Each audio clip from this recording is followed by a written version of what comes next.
Fluid mechanics ആണ്. Fluid മെക്കാനിക്സിനകത്ത് നമ്മൾ എന്താണ് ഫ്ലൂയിഡ് മെക്കാനിക്സ് എന്നാണ് ഏറ്റവും ആദ്യം പറയുന്നത്. എല്ലാവർക്കും അറിയുന്ന കാര്യങ്ങളൊക്കെ തന്നെയാണ്, ഏറ്റവും ബേസിക് ആണ് ഇന്ന് നമ്മൾ ഡീൽ ചെയ്യുന്ന ക്ലാസ്സുകൾ, ഏറ്റവും ബേസിക് ആണ്. ഫ്ലൂയിഡ് മെക്കാനിക്സ് എന്ന് പറയുമ്പോഴത്തേക്ക് അതിന് മുമ്പ് നമ്മൾ ഫ്ലൂയിഡ് മെക്കാനിക്സ് പറയുന്നതിന് മുമ്പ് ആദ്യമായിട്ട് ഫ്ലൂയിഡ് എന്താണെന്നുള്ള കാര്യം നമ്മൾ നോക്കണം. ഫ്ലൂയിഡ് എന്തോ ഫ്ലൂയിഡ് എന്ന് പറയുന്നത്, ഫ്ലൂയിഡ് ലിക്വിഡ് മാത്രമാണോ? അല്ല. ഫ്ലൂയിഡ് നമ്മൾ പറയുന്നത് ലിക്വിഡിനെയും പറയുന്നുണ്ട്, അതുപോലെ തന്നെ ഗ്യാസിനെയും പറയുന്നുണ്ട്. ലിക്വിഡും ഉണ്ട്, ഗ്യാസും ഉണ്ട്. ലിക്വിഡും ഫ്ലൂയിഡാണ്, ഗ്യാസും ഫ്ലൂയിഡാണ്.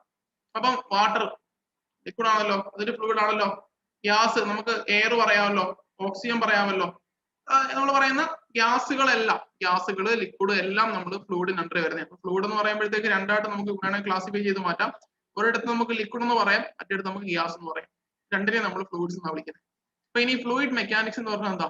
ഇതേപോലുള്ള കുറച്ച് ഫ്ലൂയിഡ്സ് ഉണ്ട്. ഈ ഫ്ലൂയിഡ്സിനകത്ത് ഞാൻ ഒരു ഫോഴ്സ് അപ്ലൈ ചെയ്ത് കൊടുക്കുന്നു, അല്ലെങ്കിൽ എന്തെങ്കിലുമൊക്കെ സ്ട്രെസ്സുകളോ ഒക്കെ വരുന്നുണ്ട്. അപ്പൊ എന്തൊക്കെയാണ് നമ്മൾ അപ്ലൈ ചെയ്ത് കൊടുക്കുന്നത്? അപ്പൊ അതിന്റെ ബിഹേവിയർ, ആ ഫ്ലൂയിഡിന്റെ ബിഹേവിയറൽ സ്റ്റഡിക്ക് പറയുന്ന പേരാണ് ഫ്ലൂയിഡ് മെക്കാനിക്സ് എന്ന് പറയുന്നത്.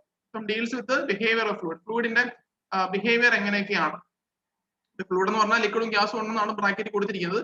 അപ്പൊ ഈ ഫ്ലൂയിഡ് ഇതൊരു ഫ്ലൂയിഡ് ആണെന്ന് കരുതുക. ഈ ഫ്ലൂയിഡ് ഇപ്പം റസ്റ്റിലിരിക്കുമ്പോൾ നമ്മൾ അതിനെപ്പറ്റി പഠിക്കും. അതിന് നമ്മൾ സ്റ്റാറ്റിക് പാർട്ട് എന്നാണ് വിളിക്കുന്നത്, സ്റ്റാറ്റിക് പാർട്ട്. ഇനി ഈ പറഞ്ഞ ഫ്ലൂയിഡ് നമ്മൾ ഇങ്ങനെ മൂവ് ചെയ്തുകൊണ്ടിരിക്കുന്ന ഫ്ലൂയിഡ് ആണ്. ഇങ്ങനെയാണെങ്കിൽ ആ മൂവ് ചെയ്യുന്ന ഫ്ലൂയിഡിന്റെ സ്റ്റഡിക്ക് നമ്മൾ ജനറലി നമ്മൾ ഡൈനാമിക് എന്ന് പറയുന്നത്, ഡൈനാമിക്സ് എന്ന് പറയുന്നത്. ഓക്കെ ആണല്ലോ. അപ്പൊ നമ്മൾ പറയുന്നത് ഇത്രയേ ഉള്ളൂ. ഫ്ലൂയിഡ് മെക്കാനിക്സ് എന്ന് പറഞ്ഞാൽ നമ്മൾ ഫ്ലൂയിഡിനകത്ത് നമ്മളൊരു ഫോഴ്സ് അപ്ലൈ ചെയ്ത് കൊടുക്കുമ്പോൾ ആ ഫ്ലൂയിഡിന് ഉണ്ടാവുന്ന ബിഹേവിയർ എന്തൊക്കെയാണ്, എന്തൊക്കെ മാറ്റങ്ങൾ ഉണ്ടാവുന്നുണ്ട് അതിനകത്ത്. അതാണ് മെയിൻ ആയിട്ട് ഈ പറഞ്ഞ ഫ്ലൂയിഡ് മെക്കാനിക്സിനകത്ത് ഡീൽ ചെയ്യുന്ന കാര്യം. അപ്പൊ ഈ ഫ്ലൂയിഡ് മെക്കാനിക്സ് രണ്ടായിട്ട് തരംതിരിക്കാം. ഒന്ന് സ്റ്റാറ്റിക്സ് എന്ന് പറയാം, രണ്ട് ഡൈനാമിക്സ് എന്ന് പറയാം. സ്റ്റാറ്റിക് പാർട്ടും ഉണ്ട്, ഡൈനാമിക് പാർട്ടും ഉണ്ട്. സ്റ്റാറ്റിക് പാർട്ട് എന്ന് പറയുമ്പോഴത്തേക്ക് റെസ്റ്റിലിരിക്കുന്ന ഫ്ലൂയിഡിന്റെ സ്റ്റഡി ആയിരിക്കും. ഈ ഡൈനാമിക് പാർട്ട് എന്ന് പറഞ്ഞാൽ എന്താ? ഡൈനാമിക് പാർട്ട് എന്ന് പറഞ്ഞാൽ മോഷനിൽ ഇരിക്കുന്ന, അല്ലെങ്കിൽ ഒഴുകിക്കൊണ്ടിരിക്കുന്ന, ഒരിടത്ത് നിൽക്കാത്ത ഒഴുകിക്കൊണ്ടിരിക്കുന്ന ഫ്ലൂയിഡിനകത്തുള്ള സ്റ്റഡിയാണ് ഡൈനാമിക് എന്ന് പറയുന്നത്. ക്ലിയർ ആയല്ലോ? ഫ്ലൂയിഡ് മെക്കാനിക്സ് എന്താന്ന് പറഞ്ഞു, രണ്ട് പാർട്ട് ഉണ്ട് മെയിൻ ആയിട്ട്, സ്റ്റാറ്റിക്സും ഡൈനാമിക്സും. പിന്നെ ഈ ഡൈനാമിക്സ് തന്നെ രണ്ട് തരമുണ്ട്. ഡൈനാമിക്സിനെ ഫർദർ ക്ലാസിഫൈ ചെയ്താൽ കൈനമാറ്റിക്സ് എന്നും കൈനറ്റിക്സ് എന്നും രണ്ടായിട്ട് തരംതിരിക്കാം. കൈനമാറ്റിക്സ് എന്നും കൈനറ്റിക്സ് എന്നും രണ്ടായിട്ട് തരംതിരിക്കാം. അപ്പൊ അത് തമ്മിൽ എന്തോ വ്യത്യാസമുണ്ട്. ഇപ്പൊ നമ്മൾ ഡൈനാമിക്സ് ആണ് പറഞ്ഞതെങ്കിൽ, ഡൈനാമിക്സ് ആണ് നമ്മൾ ജനറൽ ആയിട്ട് പറഞ്ഞതെങ്കിൽ അവിടെ ആ ഫ്ലൂയിഡ് ഇങ്ങനെ ഒഴുകിക്കൊണ്ടിരിക്കുമായിരിക്കും. ആ ഒഴുകിക്കൊണ്ടിരിക്കുന്ന ഫ്ലൂയിഡിന്റെ സ്റ്റഡിയാണ് ഡൈനാമിക്സ് എന്ന് പറയുന്നത്. അതിനെ രണ്ടായിട്ട് തരം തിരിച്ചിട്ടുണ്ട്. ഒരിടത്ത് കൈനമാറ്റിക്സ് എന്നും അടുത്തടുത്ത് കൈനറ്റിക്സ് എന്ന് വിളിക്കും. എന്തുവാ ഈ കൈനമാറ്റിക്സ്? എന്താണ് ഈ കൈനറ്റിക്സ്? കൈനമാറ്റിക്സ് എന്ന് പറഞ്ഞാൽ ഈ ഒഴുകിക്കൊണ്ടിരിക്കുന്ന ഫ്ലൂയിഡ് ഇൻ മോഷനെ പറ്റിയുള്ള സ്റ്റഡി തന്നെയാണ്. പക്ഷേ ആ മോഷനിലുള്ള സ്റ്റഡി നമ്മൾ നടത്തുന്ന സമയത്ത് അവിടുത്തെ ഫോഴ്സിനെ നമ്മൾ കൺസിഡർ ചെയ്യത്തില്ല. Without considering the forces and energies in them. അതായത് ആ ഫ്ലൂയിഡിനകത്ത് ഉണ്ടാവുന്ന എനർജിയെയോ അത് ഒഴുകാൻ കാരണമാകുന്ന ഫോഴ്സിനെയോ കൺസിഡർ ചെയ്യത്തില്ല എങ്കിൽ അതിന് പറയുന്ന പേര് ഫ്ലൂയിഡ് കൈനമാറ്റിക്സ് എന്നാണ്. ഈ ഫ്ലൂയിഡ് കൈനറ്റിക്സ് എന്ന് പറഞ്ഞാൽ എന്താ? ഫ്ലൂയിഡ് കൈനറ്റിക്സ് ഇതുപോലെ തന്നെ മോഷനിലിരിക്കുന്ന ഫ്ലൂയിഡിന്റെ സ്റ്റഡി തന്നെയാണ്. പക്ഷെ അവിടെ ഒരു പ്രത്യേകതയുണ്ട്.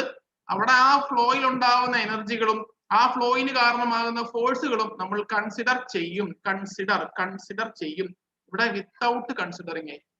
നമ്മൾ ഈ സാധാരണഗതിയിൽ മെയിൻ ആയിട്ട് പറഞ്ഞു പോകുന്നത് ഈ ഫ്ലൂയിഡ് എന്ന് പറയുമ്പോൾ സ്റ്റാറ്റിക്സും കൈനറ്റിക്സും ഡൈനാമിക്സ് എന്നൊക്കെ പറഞ്ഞാൽ പോകുന്നത്. ഇതിന്റെ യഥാർത്ഥത്തിലുള്ള സ്റ്റാറ്റിക്കും ഡൈനാമിക്സും കേട്ടോ.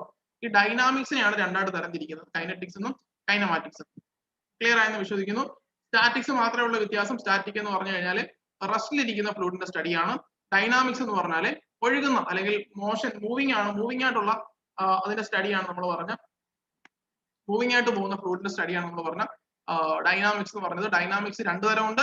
ഒന്ന് കൈനമാറ്റിക്സ് ആണ്, രണ്ട് കൈനറ്റിക്സ് ആണ്. കൈനമാറ്റിക്സിനകത്ത് നമ്മൾ ഫോഴ്സിനെ കൺസിഡർ ചെയ്യത്തില്ല. ഇനി കൈനറ്റിക്സ് ആകുമ്പോഴത്തേക്ക് ഫോഴ്സിനെ കൺസിഡർ ചെയ്യും. ഓക്കെ ആണല്ലോ? ജസ്റ്റ് ബേസിക് ആണ്. ഇതൊന്നും എയ്ക്ക് ചോദിക്കത്തൊന്നുമില്ല, എങ്കിൽ നമ്മൾ അറിഞ്ഞിരിക്കുക എന്നുള്ളതേ ഉള്ളൂ. ഇനി അടുത്തത് എന്താണ് ഒരു ഫ്ലൂയിഡ്? ഫ്ലൂയിഡ് നമ്മൾ ഓൾറെഡി പറഞ്ഞു കഴിഞ്ഞു. ലിക്വിഡിനെയും ഫ്ലൂയിഡ് എന്ന് വിളിക്കാം, അതുപോലെ തന്നെ ഗ്യാസിനെയും. ലിക്വിഡും ഒരു ഫ്ലൂയിഡ് ആണ്, അതുപോലെ തന്നെ ഗ്യാസും ഒരു ഫ്ലൂയിഡ് ആണ്. ഓക്കെ ആണല്ലോ? എന്തുകൊണ്ടാണ് ഇതിനെ ഫ്ലൂയിഡ് എന്ന് വിളിക്കുന്നത്? അപ്പൊ ഇതാണ് ഒരു വസ്തു എന്ന് കരുതുക. ഈ വസ്തുവിലോട്ട് ഞാൻ ഒരു ഫോഴ്സ് അപ്ലൈ ചെയ്ത് കൊടുക്കുന്നു. ഈ വസ്തുവിന് കണ്ടിന്യൂസ് ആയിട്ട് ഡീഫോർമേഷൻസ് ഉണ്ടാവുന്നുണ്ട്. അതായത് കണ്ടിന്യൂസ് ആയിട്ട് ഈ ഫോഴ്സ് എത്ര സമയം നിൽക്കുന്നുണ്ടോ ആ സമയത്തിനനുസൃതമായിട്ട് അതിന് കണ്ടിന്യൂസ് ആയിട്ട് ഡീഫോർമേഷൻ ഉണ്ടാവുന്നുണ്ട്. എങ്കിൽ ഈ ബോഡി എനിക്ക് ഫ്ലൂയിഡ് എന്ന് വിളിക്കാൻ പറ്റും. ഫ്ലൂയിഡ് എന്ന് പറഞ്ഞ ഒരു ബോഡിയാണ്. ആ ബോഡി കണ്ടിന്യൂസ് ആയിട്ട് ഡീഫോം ചെയ്യും. അപ്പൊ നമ്മളൊരു ഫോഴ്സ് അപ്ലൈ ചെയ്ത് കൊടുക്കുകയാണെങ്കിൽ ആ ഫോഴ്സിന് അനുസൃതമായിട്ട് കണ്ടിന്യൂസ് ആയിട്ട് ഡീഫോം ചെയ്യുന്ന ബോഡിക്കാണ് നമ്മൾ ഫ്ലൂയിഡ്സ് എന്ന് വിളിക്കുന്നത്. A fluid is a substance that continuously deform. ഈ കണ്ടിന്യൂസ്ലി ഡീഫോം എന്ന് പറഞ്ഞു കഴിഞ്ഞാൽ അതിന് പറയുന്ന പേരാണ് ഫ്ലോ എന്ന് പറയുന്നത്. അതായത് ഇപ്പൊ ഇതാണ് ഇവിടെ വസ്തു ഇരിക്കുന്നതാണ്. ഇപ്പൊ ഞാനൊരു ഫോഴ്സ് അപ്ലൈ ചെയ്ത് കൊടുത്തു, ഇതിന് ഒരു രൂപമാറ്റം പറ്റി, കുറച്ച് മാറി ഇങ്ങോട്ട് മാറി, വീണ്ടും ഇങ്ങോട്ട് മാറി, ഇങ്ങോട്ട് മാറി, അപ്പൊ ഇത് ഇങ്ങോട്ട് മാറി മാറി മാറി മാറി പോയിക്കൊണ്ടിരിക്കും. ഒരു ഫോഴ്സിന് അനുസൃതമായിട്ട് അതിന്റെ സ്ഥാനങ്ങളും അതിന്റെ രൂപങ്ങളും ഒക്കെ മാറി മാറി മാറി പോയിക്കൊണ്ടിരിക്കുകയാണ്. ഇതിനെയാണ് നമ്മൾ ഈ ഫ്ലോ എന്ന് വിളിക്കുന്നത്. കണ്ടിന്യൂസ് ഡീഫോർമേഷൻ വിളിക്കുന്ന മറ്റൊരു പേരാണ് ഫ്ലോ എന്ന് വിളിക്കുന്നത്. അപ്പൊ ഈ ഫ്ലൂയിഡ് എന്ന് പറഞ്ഞാൽ എന്താണെന്ന് ചോദിച്ചാൽ, fluid is a substance that continuously deform, അല്ലെങ്കിൽ കണ്ടിന്യൂസ് ഡീഫോർമേഷൻ പറയുന്ന ഒരു ഫ്ലോ എന്നാണ് മറ്റൊരു തരത്തിൽ പറഞ്ഞു കഴിഞ്ഞാൽ, അണ്ടർ ആൻ അപ്ലൈഡ് ഫോഴ്സ് അല്ലെങ്കിൽ സ്ട്രെസ്. ഫോഴ്സ് ബൈ ഏരിയ ആണ് സ്ട്രെസ്. അപ്പൊ ഫോഴ്സ് ഇവിടെ എഫ് എന്നൊരു ഫോഴ്സ് കൊടുത്തു കഴിഞ്ഞാൽ ആ ഫോഴ്സ് ഡിവൈഡ് ബൈ ഏരിയ നമുക്ക് സ്ട്രെസ് ആയിട്ട് പറയാൻ പറ്റും. ഓക്കെ ആണല്ലോ. അത് വലിയ മാറ്റമായാലും ചെറിയ മാറ്റമായാലും, വലിയ ഫോഴ്സ് ആയാലും ചെറിയ ഫോഴ്സ് ആയാലും, ആ വസ്തുവിന് ഒരു കണ്ടിന്യൂസ് ഡീഫോർമേഷൻ ഉണ്ടായിട്ടുണ്ടോ അതിന് പറയുന്ന ഒരു ഫ്ലൂയിഡ്, അല്ലെങ്കിൽ ഒഴുകാൻ കപ്പാസിറ്റി ഉള്ള എല്ലാത്തിനെയും നമ്മൾ ഫ്ലൂയിഡ്സ് എന്ന് വിളിക്കുന്നു. ഒഴുകാൻ, ഫ്ലോ ചെയ്യാൻ കപ്പാസിറ്റി ഉള്ള എല്ലാ വസ്തുക്കളെയും നമുക്ക് ഫ്ലൂയിഡ്സ് എന്ന് വിളിക്കും. ഒരു ഗ്ലാസ് വെള്ളം എടുത്ത് താഴെ ഒഴിച്ചു കഴിഞ്ഞാൽ ഒഴുകിപ്പോകും. It's an example for fluid. നമ്മളൊരു ഓക്സിജൻ സിലിണ്ടർ തുറന്നു വിട്ട് കഴിഞ്ഞാൽ ഓക്സിജൻ പറന്നു പോകും. It's an example for fluid. അപ്പൊ ഇത് പറന്ന്, അതായത് ഒഴുകാൻ കപ്പാസിറ്റി ഉള്ള എല്ലാത്തിനും നമുക്ക് ഫ്ലൂയിഡ്സ് എന്ന് വിളിക്കാം. A fluid is a substance which is capable of flowing under an action of shear force. ഒരു ഷിയർ ഫോഴ്സിന്റെ സഹായത്തിലൂടെ നമുക്ക് ഫ്ലോ ചെയ്യാൻ കപ്പാസിറ്റി ഉള്ള എല്ലാത്തിനെയും, അതായത് ഒരു ഫോഴ്സിന്റെ സഹായത്തിലൂടെ ഒഴുകാൻ കപ്പാസിറ്റി ഉള്ള എല്ലാത്തിനെയും നമുക്ക് ഫ്ലൂയിഡ്സ് എന്ന് വിളിക്കാം. ഇനി നിങ്ങൾ ഈ പടം ഒന്ന് ജസ്റ്റ് ശ്രദ്ധിച്ചേ. ഈ ഫിഗറിനകത്ത് കണ്ടേ, ഈ എ ഡാഷ് എന്ന് പറയുന്നതാണ് നമ്മുടെ ഇനിഷ്യൽ പൊസിഷൻ. ഒരു വസ്തു ഇരിപ്പുണ്ട്, എ ഡാഷ് എന്ന് പറയുന്ന ഒരു പോയിന്റിൽ ഒരു വസ്തു ഇരിപ്പുണ്ട്. അവിടെ ഞാനൊരു ഫോഴ്സ് എഫ് അപ്ലൈ ചെയ്യുന്നുണ്ട്. ഒരു ഫോഴ്സ് എഫ് അപ്ലൈ ചെയ്യുന്നുണ്ട്. അവിടെ ഫോഴ്സ് ബൈ ഏരിയ വേണമെങ്കിൽ നിങ്ങൾക്ക് ഷിയർ സ്ട്രെസ് എന്നൊക്കെ വിളിക്കാം. തൽക്കാലം ഞാനൊരു ഫോഴ്സ് എന്ന് മാത്രമേ പറയുന്നുള്ളൂ. ആ ഫോഴ്സിന്റെ ഇൻഫ്ലുവൻസ് മൂലം ഈ എ ഡാഷ് എന്ന് പറയുന്നതിന്റെ ഇപ്പോഴത്തെ പൊസിഷൻ എന്ന് പറയുന്നത് ബി ഡാഷിലാണ്. ദാറ്റ് മീൻസ് ഇവിടുന്ന് അദ്ദേഹം ഒഴുകി ഇവിടം വരെ, അല്ലെ ഇവിടുന്ന് ഡീഫോം ചെയ്ത് ഇവിടം വരെ എത്തി. വീണ്ടും ഈ ഫോഴ്സിന്റെ സഹായത്തോടെ ഇപ്പോ ഇയാളുടെ പൊസിഷൻ ഇതാ, ഈ റെഡ് കാണുന്ന ഇതാണ് ഇപ്പൊ സി ഡാഷിലായിരിക്കുന്നത്. വീണ്ടും ആ ഫോഴ്സിന്റെ സഹായത്തോടെ ഇവിടാണ് ഇപ്പോഴത്തെ ഡീഫോർമേഷൻ, ഡി ഡാഷ് എന്ന് വിളിക്കുന്നു. എന്ന് പറയുമ്പോൾ നിങ്ങൾ നോക്കിയേ, ഇവിടെ എ ഡാഷിൽ ഇരുന്ന സാധനം ഇപ്പം ഡി ഡാഷിൽ ഇരിക്കും. ദാറ്റ് മീൻസ് അത് ഒഴുകി, അല്ലെങ്കിൽ ഡീഫോർമേഷൻ സംഭവിച്ചു. ക്ലിയർ ആയോ? എന്തുകൊണ്ടാ? With the action of this force. ഈ ഫോഴ്സിന്റെ സഹായത്തോടുകൂടിയാണ് അതിന് ഡീഫോർമേഷൻ സംഭവിച്ചത്. ഇപ്പൊ ഇനി നിങ്ങളൊന്ന് വായിച്ചു നോക്കിയേ. Fluid is a substance that continuously deforms for flow under an applied shear. ഒരു സ്ട്രെസ്സിന്, ഒരു ഫോഴ്സ് പറഞ്ഞാലും മതി, സ്ട്രെസ് ആക്കണമെന്നില്ല, ഒരു ഫോഴ്സിന്റെ സഹായത്തോടെ ഇതിന്റെ പൊസിഷൻ മാറി. ഇപ്പൊ എ ഇരുന്നത് ഇപ്പം ഡി ഡാഷിൽ ഇരിക്കും, എ ഡാഷിൽ ഇരുന്നത്. അപ്പൊ ഇതിനെയാണ് നമ്മൾ സാധാരണ ഈ ഫ്ലോ എന്ന് വിളിക്കുന്നത്. ഓക്കെ ആണല്ലോ. അപ്പൊ ഇനി നമുക്ക് മറ്റൊരു തരത്തിൽ പറഞ്ഞു കഴിഞ്ഞാൽ, നമ്മൾ ഈ പടം തന്നെ താഴെ കിടക്കുന്നത് മാറ്റുന്നേ ഉള്ളൂ. ഇത് എ ഡാഷ് ആണ്, ഇത് ബി ഡാഷ് ആണ്, ഇത് സി ഡാഷ് ആണ്, ഇത് ഡി ഡാഷ് ആണ്. അപ്പൊ ഇത് എ ഡാഷിൽ നിന്ന് ബി ഡാഷിലോട്ട് വന്നപ്പോഴത്തേക്ക് നിങ്ങൾ ഇവിടെ താഴ്വശം നോക്കിക്കഴിഞ്ഞാൽ ഒരു ചെറിയൊരു ആംഗിൾ കാണിക്കുന്നുണ്ട്. ഇതുണ്ടോ? ഇവിടെ ചെറിയൊരു ആംഗിൾ കാണിക്കുന്നു, ഫൈ എന്ന് പറയുന്ന ഒരു ആംഗിൾ കാണിക്കുന്നുണ്ട്. ഓക്കെ, ഇതാണ് ഫൈ എന്നൊരു ആംഗിൾ. വീണ്ടും അത് ഇവിടെ നോക്കിയേ, ഇവിടെ ഇനിഷ്യൽ പൊസിഷൻ ഇവിടുന്നാണ് ഇവിടം വരെ വന്നു. ഇവിടം വരെ വന്നപ്പോഴത്തേക്ക് അത് φ2 എന്ന് പറയുന്ന ഒരു ആംഗുലാർ മൂവ്മെന്റ് കാണിക്കുന്നുണ്ട്. ഇനി ഇപ്പൊ ഇത് ഡി ഡാഷിലാണ്. അങ്ങനെ ആദ്യം നോക്കിയേ, ഇനിഷ്യൽ പൊസിഷൻ ഇതാ, ഇവിടുന്നാണ് ഇങ്ങനെ വന്ന് ഇവിടം വരെ. ദാറ്റ് ഈസ് ഇവിടെ φ3 എന്ന് പറയുന്ന മറ്റൊരു ആംഗുലാർ ഡീഫോർമേഷൻ കാണിക്കുന്നുണ്ട്. കണ്ടോ? അപ്പൊ ഈ ഫ്ലോ സംബന്ധമായിട്ട്, ഫ്ലോ എന്ന് പറയുന്ന ഇനിഷ്യൽ പൊസിഷൻ എ ആയിരുന്നു, അത് ബി ആയി, സി ആയി, ഡി ആയി. അതേപോലെ തന്നെ ഓരോരുത്തർക്കും മേക്ക് ചെയ്യുന്ന ആംഗിൾ ആണ് φ1, φ2, φ3 എന്ന് പറയാം. ഇത് എപ്പോഴാണ് ആക്ട് ചെയ്യുന്നത്? ഇത് ആക്ട് ചെയ്യുന്നത് ഇപ്പം ആദ്യം ഇത് 8 മണിക്കുള്ള പൊസിഷൻ ആയി. 8:01 ആയപ്പോ ഇവിടം വരെ വന്നു, 8:02 ആയപ്പോ ഇവിടം വരെ വന്നു. എക്സാമ്പിൾ പറയാവുന്ന സമയമൊന്നും ഇങ്ങനൊന്നും എടുക്കാൻ പറ്റത്തില്ല. 8:03 ആയപ്പോ ഇത് ഇവിടെ. ദാറ്റ് മീൻസ് ടൈമിനനുസരിച്ച്, സമയം മാറുന്നതനുസരിച്ച് ഇതിന്റെ പൊസിഷൻ മാറി. φ1, φ2, φ3, φ4 എന്ന് പറഞ്ഞ ഇങ്ങനെ ആംഗിൾ മാറിക്കൊണ്ടിരിക്കുക. അങ്ങനെയാണെങ്കിൽ ഈ ഡോ ഫൈ ബൈ ഡോ ടി ഇതൊരു ആംഗുലാർ ഡീഫോർമേഷൻ ആയി. എന്തോ ഈ ആംഗുലാർ ഡീഫോർമേഷൻ എന്ന് പറയുന്നത്, അതായത് ഒരു സമയത്തിനനുസൃതമായിട്ട് ഇവിടുത്തെ തീറ്റ മാറിക്കൊണ്ടിരിക്കുക എങ്കിൽ അതിനെ വിളിക്കുന്ന പേര്, ഈ d phi by d t വിളിക്കുന്ന പേരാണ് ഫ്ലോ എന്ന് പറയുന്നത്. അതായത് ആദ്യത്തെ ഇപ്പൊ 0 സെക്കൻഡ്സിൽ ഇത് ഇങ്ങനെ ഇരിക്കുക, ഇപ്പൊ 2 സെക്കൻഡ് കഴിഞ്ഞപ്പോഴത്തേക്ക് ഇങ്ങനെ വന്നു. സമയത്തിനനുസരിച്ച് ഫൈ മാറിയത് കണ്ടോ?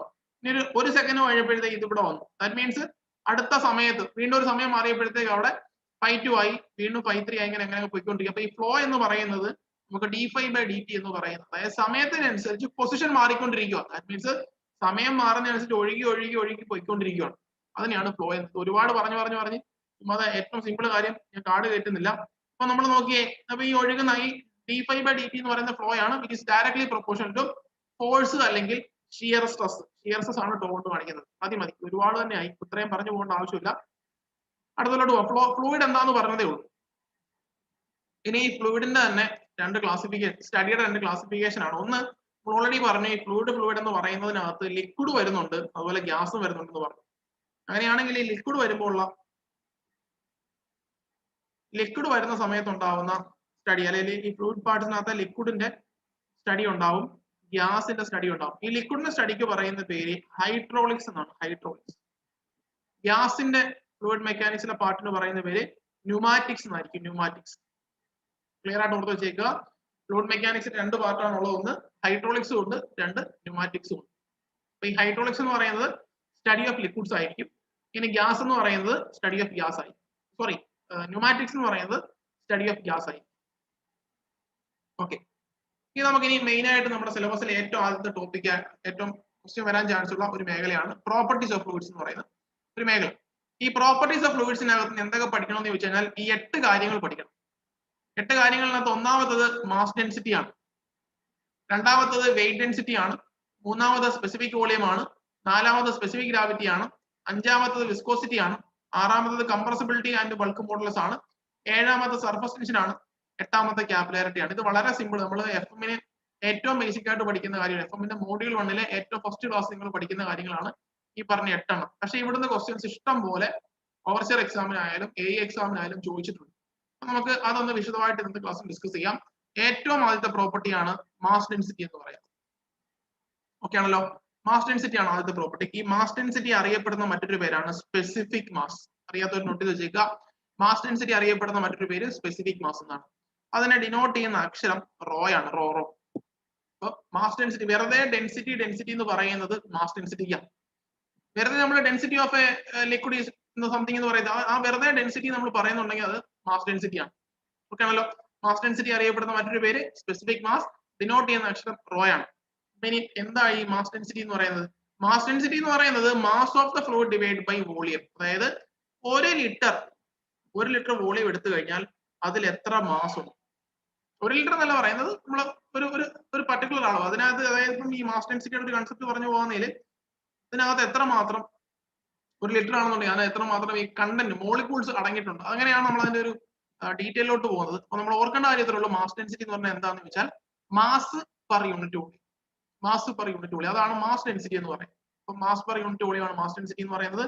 ഈ മാസിന്റെ M, വോളിയത്തിന്റെ V. ഓക്കെ ആണല്ലോ. ഡിനോട്ട് ചെയ്യുന്ന അക്ഷരം V ആണ്. അപ്പൊ ഈ ഒരു ഇക്വേഷൻ ഓർത്ത് വെച്ചേക്കുക. Rho equal to M/V. നമുക്ക് പ്രോബ്ലം ചെയ്യാനും അല്ലാതെയൊക്കെ ഉപകരിക്കുന്ന ഒരു ഇക്വേഷൻ ആണ് rho equal to mass by volume.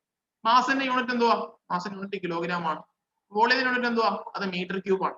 അപ്പം യൂണിറ്റ് നോക്കി, ഡെൻസിറ്റിയുടെ unit kilogram per metre cube ആണ്. ഇത് AE എക്സാമിനും ചോദിക്കത്തില്ല, വേണമെങ്കിൽ നമുക്ക് ഓവർസിയർ എക്സാംസ് ചോദിക്കാം. മാസ് ഡെൻസിറ്റിയുടെ യൂണിറ്റ് എന്താണെന്ന് വെച്ചാൽ കിലോഗ്രാം പെർ മീറ്റർ ക്യൂബ് ആണ്.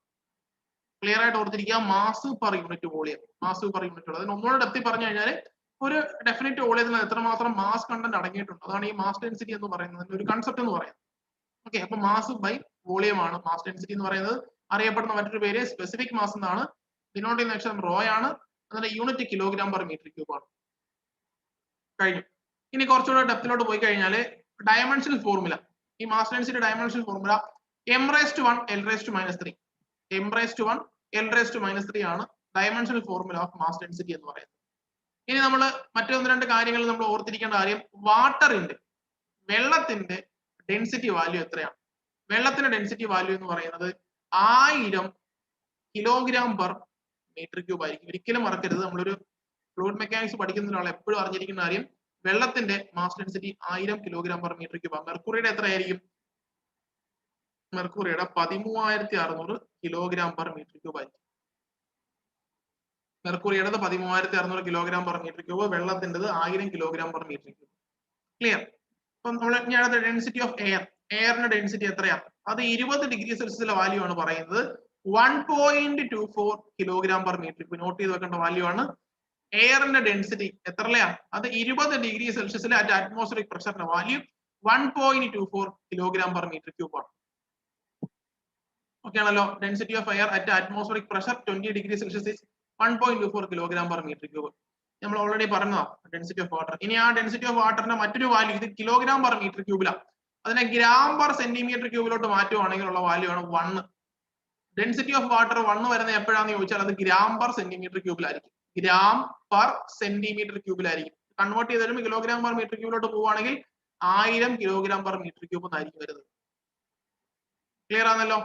ഇനി അടുത്തത്, ഇനി ഡെൻസിറ്റിയും ടെമ്പറേച്ചറും പ്രഷറും തമ്മിലുള്ള റിലേഷൻ. ഓർക്കേണ്ട കാര്യം, ഡെൻസിറ്റിയും ടെമ്പറേച്ചറും പ്രഷറും എന്തോ റിലേഷൻ? ഡെൻസിറ്റി ഇൻക്രീസ് ചെയ്യും എപ്പോഴാ? ഡെൻസിറ്റി ഇൻക്രീസ് ചെയ്യും എപ്പോഴാ? Density increases with increase in pressure. Pressure കൂടുമ്പം ഡെൻസിറ്റി കൂടും, പ്രഷർ കുറയുമ്പം ഡെൻസിറ്റിയും കുറയും. Density increases with increase in pressure and decreases with decrease in pressure. ഇത് ഡയറക്ട്ലി പ്രൊപ്പോർഷണൽ റിലേഷൻ ആണ്. ഡെൻസിറ്റിയും പ്രഷറും തമ്മിൽ ഡയറക്ട്ലി പ്രൊപ്പോർഷണൽ ആണ്. ദാറ്റ് മീൻസ് ഡെൻസിറ്റി കൂടി കഴിഞ്ഞാൽ പ്രഷർ കൂടും, അല്ലെ പ്രഷർ കൂടി കഴിഞ്ഞാൽ ഡെൻസിറ്റി കൂടും, പ്രഷർ കുറഞ്ഞു കഴിഞ്ഞാൽ ഡെൻസിറ്റി കുറയും. ഇത് തമ്മിൽ ഇൻവേഴ്സ്ലി പ്രൊപ്പോർഷണൽ ആണ്. ഇനി ഡെൻസിറ്റിയും ടെമ്പറേച്ചറും ഇൻവേഴ്സ്ലി പ്രൊപ്പോർഷണൽ ആണ്. ദാറ്റ് മീൻസ് ടെമ്പറേച്ചർ കൂടിക്കഴിഞ്ഞാൽ ഡെൻസിറ്റി കുറയും, ടെമ്പറേച്ചർ കൂടിക്കഴിഞ്ഞാൽ ഡെൻസിറ്റി കുറയും. ഇൻവേഴ്സ്ലി പ്രൊപ്പോർഷണൽ ടു ആണ് പറയുന്നത്. Density decreases with increase in temperature. Temperature കൂടിയ ഡിക്രീസ് ചെയ്യും. അപ്പൊ അത് ഇൻവേഴ്സ്ലി പ്രൊപ്പോർഷണൽ റൂൾ ആണ്. ഇത്രയും കാര്യങ്ങളാണ് നമ്മൾ ഡെൻസിറ്റിയുമായിട്ട് ബന്ധപ്പെട്ട് പറയാനുള്ള മാക്സിമം പോയിന്റ്സ്. ഒന്ന് റെസ്പോണ്ട് ചെയ്തേ. അൺമ്യൂട്ട് ഓപ്ഷൻ ഒക്കെ മാറ്റിയിട്ടുണ്ട്. എന്തെങ്കിലും പറയാനുണ്ടെങ്കിൽ പറയാം. നിങ്ങളൊന്നും മിണ്ടാതിരിക്കുന്നുണ്ട്. ഓക്കെ ആണോ? ഓക്കെ ആണോ? ഓക്കെ. ചാറ്റ് യൂസ് ചെയ്യണേ. എന്തെങ്കിലും പറയാനുണ്ടെങ്കിൽ പറയണേ. നിങ്ങൾ അനങ്ങാതിരുന്ന് ഒന്നും മനസ്സിലാവില്ല എന്തോന്നുള്ളത്. അപ്പൊ മാസ് ഡെൻസിറ്റി എന്ന് പറഞ്ഞാൽ മാസ് ബൈ വോളിയം ആണ്.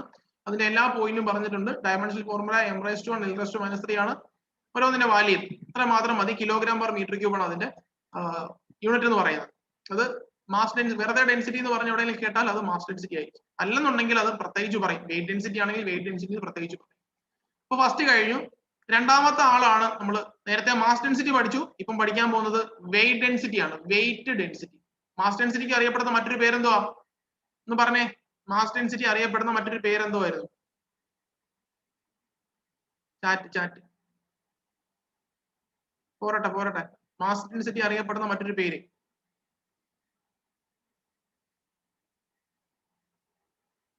Specific mass. ഞാൻ ഈ മൈക്ക് മ്യൂട്ട് ചെയ്ത് വെച്ചിരിക്കുന്നത് നിങ്ങൾ പിന്നീട് റെക്കോർഡിംഗ് ക്ലാസ് കാണുമ്പോഴത്തേക്ക് ഇതിനകത്ത് ബഹളം വന്നെന്നുണ്ടെങ്കിൽ ഭയങ്കര ബുദ്ധിമുട്ടായിരിക്കും കാണാൻ വേണ്ടിയിട്ട്. അതുകൊണ്ടാണ് ഞാൻ ഇത് അൺമ്യൂട്ട് ചെയ്ത് വെച്ചിരിക്കുന്നത് കേട്ടോ.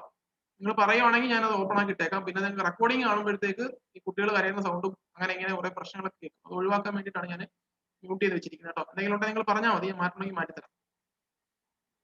ഓക്കെ. അപ്പം വെയിറ്റ് ഡെൻസിറ്റി, മാസ് ഡെൻസിറ്റി കഴിഞ്ഞു. സ്പെസിഫിക് മാസ് എന്നൊക്കെ വിളിച്ചുകൊണ്ടിരുന്നത്. നമ്മൾ അടുത്തത് പഠിക്കുന്നത് രണ്ടാമത്തെ ആള് വെയിറ്റ് ഡെൻസിറ്റി ആണ്. Wait density. ഈ വെയിറ്റ് ഡെൻസിറ്റിയുടെ പ്രത്യേകത അറിയപ്പെടുന്ന മറ്റൊരു പേര് സ്പെസിഫിക് വെയിറ്റ് എന്നായിരിക്കും. സ്പെസിഫിക് വെയിറ്റ് നേരെ സ്പെസിഫിക് മാസ് ആയിരുന്നു, ഇപ്പം സ്പെസിഫിക് വെയിറ്റ് ആണ്. ഇത് നമുക്ക് ചെറിയ അക്ഷരം W കൊണ്ട് ഡിനോട്ട് ചെയ്യാം. ചിലടത്ത് നമ്മൾ ഗാമ കൊണ്ട് ഡിനോട്ട് ചെയ്യാറുണ്ട്. ഗാമ കൊണ്ട് ഡിനോട്ട് ചെയ്യാറുണ്ട്. അപ്പൊ നമ്മള് വെറുതെ നമ്മൾ നേരത്തെ പഠിച്ചിരുന്നത് മാസ് ഡെൻസിറ്റി പഠിച്ചെന്ന് പറഞ്ഞാൽ മാസ് ബൈ വോളിയം ആയിരുന്നു, ആണല്ലോ. മാസ് ഡെൻസിറ്റി അതേ വെറുതെ ഡെൻസിറ്റി എന്ന് പറഞ്ഞാൽ മാസ് ഡെൻസിറ്റി, അപ്പൊ അത് മാസ് ബൈ വോളിയം ആണ്. ഇവിടെ നമ്മൾ പഠിക്കുന്നത് വെയിറ്റ് ഡെൻസിറ്റി എന്ന് പറഞ്ഞാൽ വെയിറ്റ് ഡിവൈഡ് ബൈ വോളിയം ആയിരിക്കും. വെയിറ്റ് ഡിവൈഡ് ബൈ വോളിയം ആയിരിക്കും വെയിറ്റ് ഡെൻസിറ്റി എന്ന് പറയുന്നത്. നമുക്കൊരു റിലേഷൻ അറിയാം. വെയിറ്റ് W എന്ന് പറഞ്ഞാൽ എന്തുവാ? m×g ആയിരിക്കും. അപ്പൊ ഞാൻ ഇവിടെ സബ്സ്റ്റിറ്റ്യൂട്ട് ചെയ്യുവാണ്. ഇവിടെ mg ആണ്. അപ്പൊ ഞാൻ ഇവിടെ mg ഡിവൈഡ് ബൈ വോളിയം കൊടുക്കും. തൊട്ട് മുന്നേ നമ്മൾ density is equal to mass by volume കൊടുത്തില്ലയോ? ഇവിടെ കിടക്കുന്ന മാസ് ബൈ വോളിയം നടക്കുന്നുണ്ടോ? അങ്ങനെയാണെങ്കിൽ ഇത് ഞാൻ ρg എന്ന് എഴുതും. അത്രയുള്ള പരിപാടി. W = ρg. Most important equation. എങ്ങനെയാ വന്നേ ഇത്രയേ ഉള്ളൂ. നമ്മുടെ വെയിറ്റ് ഡെൻസിറ്റി എന്ന് പറയുന്നത് സ്പെസിഫിക് വെയിറ്റ് ആണെന്ന് പറഞ്ഞു. Weight of fluid divide by volume of fluid. അതായത് ഒരു ലിറ്റർ വോളിയത്തിനകത്ത് എത്രമാത്രം വെയിറ്റ് ഉണ്ട്, അതാണ് വെയിറ്റ് ബൈ വോളിയം എന്ന് പറയുന്നത്. ഓക്കെ ആണല്ലോ. Weight by volume. ഈ വെയിറ്റിന്റെ യൂണിറ്റ് എന്ന് പറയുന്നത് ന്യൂട്ടൺ ആണ്. വോളിയത്തിന്റെ യൂണിറ്റ് മീറ്റർ ക്യൂബ് ആണ്. അതാണ് ന്യൂട്ടൺ പെർ മീറ്റർ ക്യൂബ്. ആണ് നമ്മുടെ യൂണിറ്റ് എന്ന് പറയുന്നത്. നേരത്തെ പറഞ്ഞ എന്തായിരുന്നു? Kilogram per metre cube. Compare ചെയ്ത് പഠിക്കണേ, തെറ്റിപ്പോത്തില്ല. ഇവിടെ പറയുന്നത് newton per metre cube unit. Okay ആണല്ലോ. വളരെ ഇമ്പോർട്ടന്റ് ആണ്. ഇതിനകത്ത് സ്ഥിരമായിട്ട് ചോദിക്കുന്ന ഒരു ക്വസ്റ്റ്യൻ ഉണ്ട്. അതാണ് ഈ കിടക്കുന്ന ക്വസ്റ്റ്യൻ. ഇതെന്നറിയോ? ഓവർസിയർ എക്സാമിന്റെ പഴയ ക്വസ്റ്റ്യൻ പേപ്പർ എടുത്താൽ മതി. സ്പെസിഫിക് വെയിറ്റ് ഓഫ് വാട്ടർ എത്രയാണെന്ന് ചോദിക്കും. ഓക്കെ ആണല്ലോ. സ്പെസിഫിക് വെയിറ്റ് ഓഫ് വാട്ടർ എന്ന് പറയുമ്പോൾ സ്പെസിഫിക് വെയിറ്റിന് ഇക്വേഷൻ ഇവിടെ കിടപ്പുണ്ട്. റോജി അല്ലെന്നുണ്ടെങ്കിൽ എന്തുവാ വെയിറ്റ് ബൈ വോളിയം. ഇപ്പൊ റോജി വാട്ടറിന്റെ റോ എത്ര? വാട്ടറിന്റെ റോ 1000 ഡെൻസിറ്റി 1000 ഇൻറ്റു ജി എത്ര? 9.81 ആണ്. അങ്ങനെ ആകുമ്പോൾ എന്തോ ഒരു ആൻസർ 9.81 ഇൻറ്റു 10 എത്ര വരുന്നത്? 9.81 1000 എന്ന് പറയും. കണ്ടോ? ഡയറക്റ്റ് ചോദിക്കുന്ന ക്വസ്റ്റൻ ആണ് ഇത്. ഡയറക്റ്റ് ചോദിക്കുന്ന ക്വസ്റ്റൻ ആണ്. നമുക്ക് ഇനി കാണാതെ പഠിക്കണം നിർബന്ധമൊന്നുമില്ല. വന്നത് എങ്ങനെയാണെന്ന് ഓർത്താൽ മതി. വാട്ടറിന്റെ ഡെൻസിറ്റി 1000 ആണ്. ജി എന്ന് പറയുന്നത് 9.81 ആണ്. 9.81 ഇൻറ്റു 1000 എന്ന് വരുമ്പോഴത്തേക്ക് ആൻസർ ക്ലിയർ ആയിട്ട് ഓർത്തിരിക്കുക. സി ഒന്നും ഇല്ല കേട്ടോ, മാറിപ്പോയതോ. Specific weight of water 9.81 into 1000 ആണ്. അതിനെ ഒന്നുകൂടെ ഒന്ന് ലഘൂകരിച്ച് പറഞ്ഞാൽ 9.81 കിലോ ന്യൂട്ടൺ. അപ്പം ന്യൂട്ടണും കിലോ ന്യൂട്ടൺ 10⁻³ വ്യത്യാസമേ ഉള്ളൂ. 10⁻³ കൊണ്ട് മാറ്റി എഴുതുന്നേ ഉള്ളൂ. Kilo newton per metre. ഇത് ഡയറക്റ്റ് ചോദിക്കുന്ന ക്വസ്റ്റൻ ആണ്. ഡയറക്റ്റ് ചോദിക്കുന്ന ഓവർസിയർ എക്സാമിന് ഡയറക്റ്റ് ആയിട്ട് ചോദിക്കുന്ന ക്വസ്റ്റൻ ആണ് കേട്ടോ. അത് ഓർത്ത് വെച്ചേക്ക്. അപ്പം സ്പെസിഫിക് വെയിറ്റ് ആണ് പറയുന്നത്. ദാറ്റ് ഈസ് അത് വെയിറ്റ് ഡെൻസിറ്റി ആണ്. വെയിറ്റ് ബൈ വോളിയം ആണെന്നുള്ളത് വ്യക്തമായിട്ട് മനസ്സിലാക്കി വെക്കുക. വെയിറ്റിന്റെ യൂണിറ്റ് ന്യൂട്ടൺ ആണ്. വോളിയം വരുമ്പോൾ മീറ്റർ ക്യൂബ് ആണ്. ഓക്കെ ആണല്ലോ. നേരത്തെ പറഞ്ഞ പോലെ dimension formula m⁻⁴, l⁻², e⁻². Just നോക്കി വെച്ചിരുന്നാൽ മതി. വെയിറ്റ് ഡെൻസിറ്റിയുടെ വോളിയം. ഈ ഇക്വേഷൻ വന്നത് എങ്ങനെയാണ്? സംശയമുള്ള ആരെങ്കിലും ഉണ്ടോ എന്ന് പറയണേ. ഇക്വേഷൻ വന്നത് എങ്ങനെയാന്നുള്ള കാര്യം പ്രോബ്ലം ചോദിക്കുന്നതാണ്. ഇതെങ്ങനെയാ വന്നേ? ഈ m/v എന്ന് പറയുന്നത് ഡെൻസിറ്റി ആണ്. അപ്പൊ ആ ഡെൻസിറ്റി റോ സബ്സ്റ്റിറ്റ്യൂട്ട് ചെയ്തു. അത്ര മാത്രമേ ഉള്ളൂ, വേറെ ഒന്നും ചെയ്തില്ല. അപ്പൊ mg വന്ന എങ്ങനെയാ? ഇത് വെയിറ്റ് ബൈ വോളിയം ആണ്. വെയിറ്റ് എന്ന് പറയുന്നത് W=mg ആണ്. ഇവിടെ പഴയ 10ാം ക്ലാസ്സിന് മുമ്പ് പഠിക്കുന്ന ഫിസിക്സിലുള്ളതാ. വെയിറ്റ് എന്ന് പറയുന്നത് മാസ് ഇൻടു ഗ്രാവിറ്റി എന്ന് പറയത്തില്ലേ, അത്രയേ ഉള്ളൂ സംഭവം. ഓക്കെ, അപ്പൊ രണ്ടാമത്തെ ടൈം കഴിഞ്ഞു. മൂന്നാമത്തെ പ്രോപ്പർട്ടിയാണ് സ്പെസിഫിക് വോളിയം. സ്പെസിഫിക് വോളിയം ആണ് മൂന്നാമത്തെ പ്രോപ്പർട്ടി. സ്പെസിഫിക് വോളിയം എന്ന് പറഞ്ഞു കഴിഞ്ഞാൽ നമ്മുടെ മാസ് ഡെൻസിറ്റിയുടെ റെസിപ്രോക്കൽ ആണ്. മാസ് ഡെൻസിറ്റിയുടെ റെസിപ്രോക്കൽ. അങ്ങനെ ഓർത്ത് വെച്ചാൽ മതി, വേറെ ഒന്നും പഠിക്കേണ്ട അതിനകത്ത്, ഒരക്ഷരം പോലും പഠിക്കണ്ട. സ്പെസിഫിക് വോളിയം എന്ന് കേട്ട് കഴിഞ്ഞാൽ നമ്മുടെ മാസ് ഡെൻസിറ്റിയുടെ റെസിപ്രോക്കൽ ആണെന്ന് ഓർത്താൽ മതി. 1 മാസ് ഡെൻസിറ്റി. അപ്പൊ എന്തുവാ? 1/ρ ആണ്. നമ്മൾ നേരത്തെ ഈ ഡെൻസിറ്റി എന്ന് പറഞ്ഞാൽ എന്തുവായിരുന്നു? Mass by volume. അപ്പൊ ഇത് 1 വന്നാൽ എന്തുമായിരിക്കും? Volume per unit mass. അത്രയേ ഉള്ളൂ. നോക്കിയോ, ഫസ്റ്റ് പോയിന്റ് സ്പെസിഫിക് വോളിയം എന്ന് പറയുമ്പോഴത്തേക്ക് സാധാരണ ഈ സ്പെസിഫിക് വോളിയം പറയാറുള്ളത് ലിക്വിഡ്സിനല്ല, ഗ്യാസിന് ഒരു പ്രോപ്പർട്ടി പറയാൻ വേണ്ടിയാണ് സ്പെസിഫിക് വോളിയം എന്ന് പറയുന്നത്. ലിക്വിഡിന് അങ്ങനെ സ്പെസിഫിക് വോളിയം പറയാറില്ല. Specific volume reciprocal of mass density ആണ്. അപ്പൊ mass density mass by volume ആണെങ്കിൽ റെസിപ്രോക്കൽ വരുമ്പോഴത്തേക്ക് volume of fluid occupied per unit mass തിരിച്ചു വരും. മാത്രമേ ഉള്ളൂ. അപ്പൊ ഈ യൂണിറ്റും തിരിഞ്ഞു വരും. എന്തുവാ? Metre cube divide by kilogram ആവും യൂണിറ്റ്. കിട്ടിയോ? സ്പെസിഫിക് വോളിയം ആണ്. സ്പെസിഫിക് വോളിയം നമ്മുടെ മാസ് ഡെൻസിറ്റിയുടെ റെസിപ്രോക്കലാണ്. അപ്പൊ തിരിച്ചു വരും. വോളിയം പെർ യൂണിറ്റ് മാസ് ആയിരിക്കും. മീറ്റർ ക്യൂബ് പെർ കിലോഗ്രാം ആയി. ഇനി അവിടുന്ന് ചോദിക്കാറുള്ള ഒരു ക്വസ്റ്റ്യൻ ആണ്. ഇത് ഓൾറെഡി പറഞ്ഞു കഴിഞ്ഞു. അത് ഗ്യാസിനാണ് മെയിൻ ആയിട്ട് ഇത് പറയുന്നത്. ലിക്വിഡ്സിന് അങ്ങനെ പറയാറില്ല. എയറിന്റെ സ്പെസിഫിക് വോളിയത്തിന്റെ വാല്യൂ എത്രയാണ്? എയറിന്റെ സ്പെസിഫിക് വോളിയത്തിന്റെ വാല്യൂ ഇവിടെ എഴുതി വെച്ചിട്ടുണ്ട് ഞാൻ. നിങ്ങൾ കാൽക്കുലേറ്റ് ചെയ്യാൻ പോകണ്ട. 0.78 മീറ്റർ ക്യൂബ് പെർ കിലോഗ്രാം. എങ്ങനെ വന്നതാ സംഭവം? എങ്ങനെയാണ് സംഭവം വന്നത്? നമുക്ക് നോക്കാം. നമ്മൾ നേരത്തെ പഠിച്ചിട്ടുണ്ടായിരുന്നു ഡെൻസിറ്റി ഓഫ് എയർ പഠിച്ചിട്ടുണ്ടായിരുന്നു 1.24 kilogram per metre cube. Okay ആണല്ലോ. നമ്മൾ ഇവിടെ ഡയറക്റ്റ് ക്വസ്റ്റ്യൻ വരാൻ പോകുന്ന സ്പെസിഫിക് വോളിയം ഓഫ് എയർ എന്നായിരിക്കും ചോദിക്കുന്നത്. അപ്പൊ സ്പെസിഫിക് വോളിയം ഓഫ് എയർ എന്ന് പറഞ്ഞു കഴിഞ്ഞാൽ 1 ചെയ്താൽ മതി. റെസിപ്രോക്കൽ ആണെന്ന് പറഞ്ഞു. അപ്പൊ 1 ചെയ്താൽ മതി. നിങ്ങളുടെ ഈ കാൽക്കുലേറ്ററോ മൊബൈലോ വല്ലതും ഉണ്ടെങ്കിൽ 1 ഡിവൈഡ് ബൈ 1.24 എന്ന് പറഞ്ഞാൽ എത്ര നോക്കുക. അത് 0.78. ഇനി അത് ചെയ്തൊന്നും പഠിക്കാൻ പോകണ്ട. 0.78 നിങ്ങൾക്ക് പഠിച്ചു വെച്ചാൽ മതി. അത് എങ്ങനെയാന്ന് ചോദിച്ചാൽ 1 ഡിവൈഡ് ബൈ 1.24 എന്ന് പറയുമ്പോൾ ചെയ്യുമ്പോഴത്തേക്ക് 0.78 ആ വരുന്നത്. കിട്ടിയല്ലോ? കറക്റ്റ് ആണ് ഓർത്തിരിക്കുക. Specific volume of air. അത് ഡയറക്റ്റ് കാണാം. ഓവർസിയർ എക്സാമിന് ചോദിച്ചു കഴിഞ്ഞാൽ നമുക്ക് 0.78 മീറ്റർ ക്യൂബ് പെർ കിലോഗ്രാം ആണ് ഓർത്ത് വെച്ചേക്കുക. ഈ മീറ്റർ ക്യൂബ് പെർ കിലോഗ്രാം ആണ്. ഇവിടെ നിന്ന് മാറിപ്പോയതാണ്. ഞാൻ അത് നോട്ട് വരുമ്പോഴത്തേക്ക് എത്തിക്കോളാം. അപ്പൊ സ്പെസിഫിക് വോളിയം എന്ന് പറയുന്നത് മൂന്നാമത്തതായിരുന്നു. മൂന്നാമത്തത് കഴിഞ്ഞു. നാലാമത്തെ പ്രോപ്പർട്ടിയാണ് സ്പെസിഫിക് ഗ്രാവിറ്റി എന്ന് പറയുന്നത്. വളരെ ഇമ്പോർട്ടന്റ് ആയിട്ടുള്ള ഒരാളാണ് സ്പെസിഫിക് ഗ്രാവിറ്റി എന്ന് പറയുന്നത്. നാലാമത്തെ ആളാണ് സ്പെസിഫിക് ഗ്രാവിറ്റി. നാലാമത്തെ സ്പെസിഫിക് ഗ്രാവിറ്റി. അപ്പൊ ഈ സ്പെസിഫിക് ഗ്രാവിറ്റി എന്താ നോക്കിക്കോ. സ്പെസിഫിക് ഗ്രാവിറ്റി നമ്മൾ നോട്ട് ചെയ്യുന്ന എസ് കൊണ്ടാ. ഇത് റേഷ്യോയാണ്. എന്തിന്റെ റേഷ്യോ എന്നറിയോ? Weight density of a fluid divide by weight density of standard fluid. ഇതിന്റെ റേഷ്യോയാണ് നമ്മൾ സ്പെസിഫിക് ഗ്രാവിറ്റി എന്ന് പറയുന്നത്. സ്പെസിഫിക് ഗ്രാവിറ്റി അറിയപ്പെടുന്ന മറ്റൊരു പേര് റിലേറ്റീവ് ഡെൻസിറ്റി. സ്പെസിഫിക് ഗ്രാവിറ്റി അറിയപ്പെടുന്ന മറ്റൊരു പേര് റിലേറ്റീവ് ഡെൻസിറ്റി. ഇപ്പൊ എക്സാമ്പിൾ പറയുകയാണെങ്കിൽ ഞാനൊരു എക്സാമ്പിൾ പറയാം. സ്പെസിഫിക് ഗ്രാവിറ്റി ഓഫ് പെട്രോൾ എന്ന് പറയുമ്പോഴത്തേക്ക് weight density of petrol divide by weight density of standard fluid. മനസ്സിലായോ? ഇനി ഇതിനെ ഒന്നുകൂടെ കാര്യമായിട്ട് പറയുകയാണെങ്കിൽ സ്പെസിഫിക് ഗ്രാവിറ്റി ഓഫ് പെട്രോൾ ഒരു ലിക്വിഡാണ്.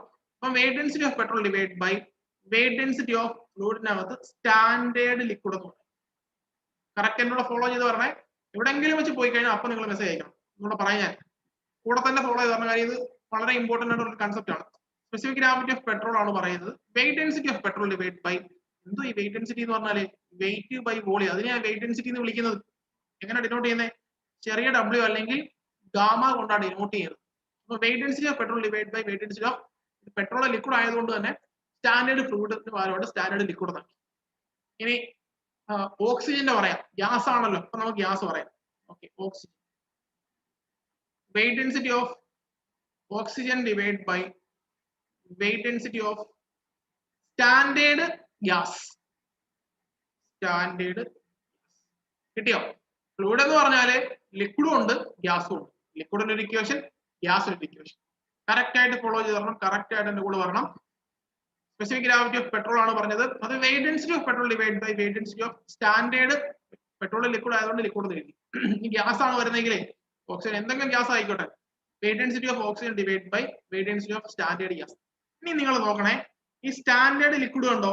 ഈ സ്റ്റാൻഡേർഡ് ലിക്വിഡ് എന്ന് പറയുന്നത് അറ്റ് 4 ഡിഗ്രി സെൽഷ്യസ് നമ്മൾ എടുക്കുന്നത് വാട്ടർ ആയിരിക്കും. സ്റ്റാൻഡേർഡ് ലിക്വിഡ് ആയിട്ട് എടുക്കുന്നത് വാട്ടർ ആയിരിക്കും. അങ്ങനെയാകുമ്പോൾ ഇക്വേഷൻ എങ്ങനെയാ മാറുന്നത്? Weight density of petrol divide by weight density of, മൊത്തത്തിൽ മാറിയിട്ട് ഇവിടെ ഞാൻ വാട്ടർ എന്ന് എഴുതും. ക്ലിയർ ആയോ? വന്ന വഴി മനസ്സിലായി? ആദ്യം സ്റ്റാൻഡേർഡ് ഫ്ലൂയിഡ് പറഞ്ഞു, പിന്നെ സ്റ്റാൻഡേർഡ് ഫ്ലൂയിഡ് നമ്മൾ ലിക്വിഡ് ആയിട്ട് മാറ്റി, ലിക്വിഡ് ആയതുകൊണ്ട്. പിന്നെ അത് വീണ്ടും മാറി സ്റ്റാൻഡേർഡ് ഫ്ലൂയിഡ് ആയിട്ട് എടുക്കുന്നത് വാട്ടർ ആണ് അറ്റ് 4 ഡിഗ്രി സെൽഷ്യസ്. ഇവിടെ വരുമ്പോഴത്തേക്കോ സ്റ്റാൻഡേർഡ് ഗ്യാസ് മാറിയിട്ട് ഇവിടെ നമ്മൾ എയർ ആണ് എടുക്കുന്നത്. എയർ. ഓക്കെ ആണെന്ന് വിശ്വസിക്കുന്നു. ഓക്കെ ആണെന്ന് വിശ്വസിക്കുന്നു. ഒന്ന് റെസ്പോണ്ട് ചെയ്തേ.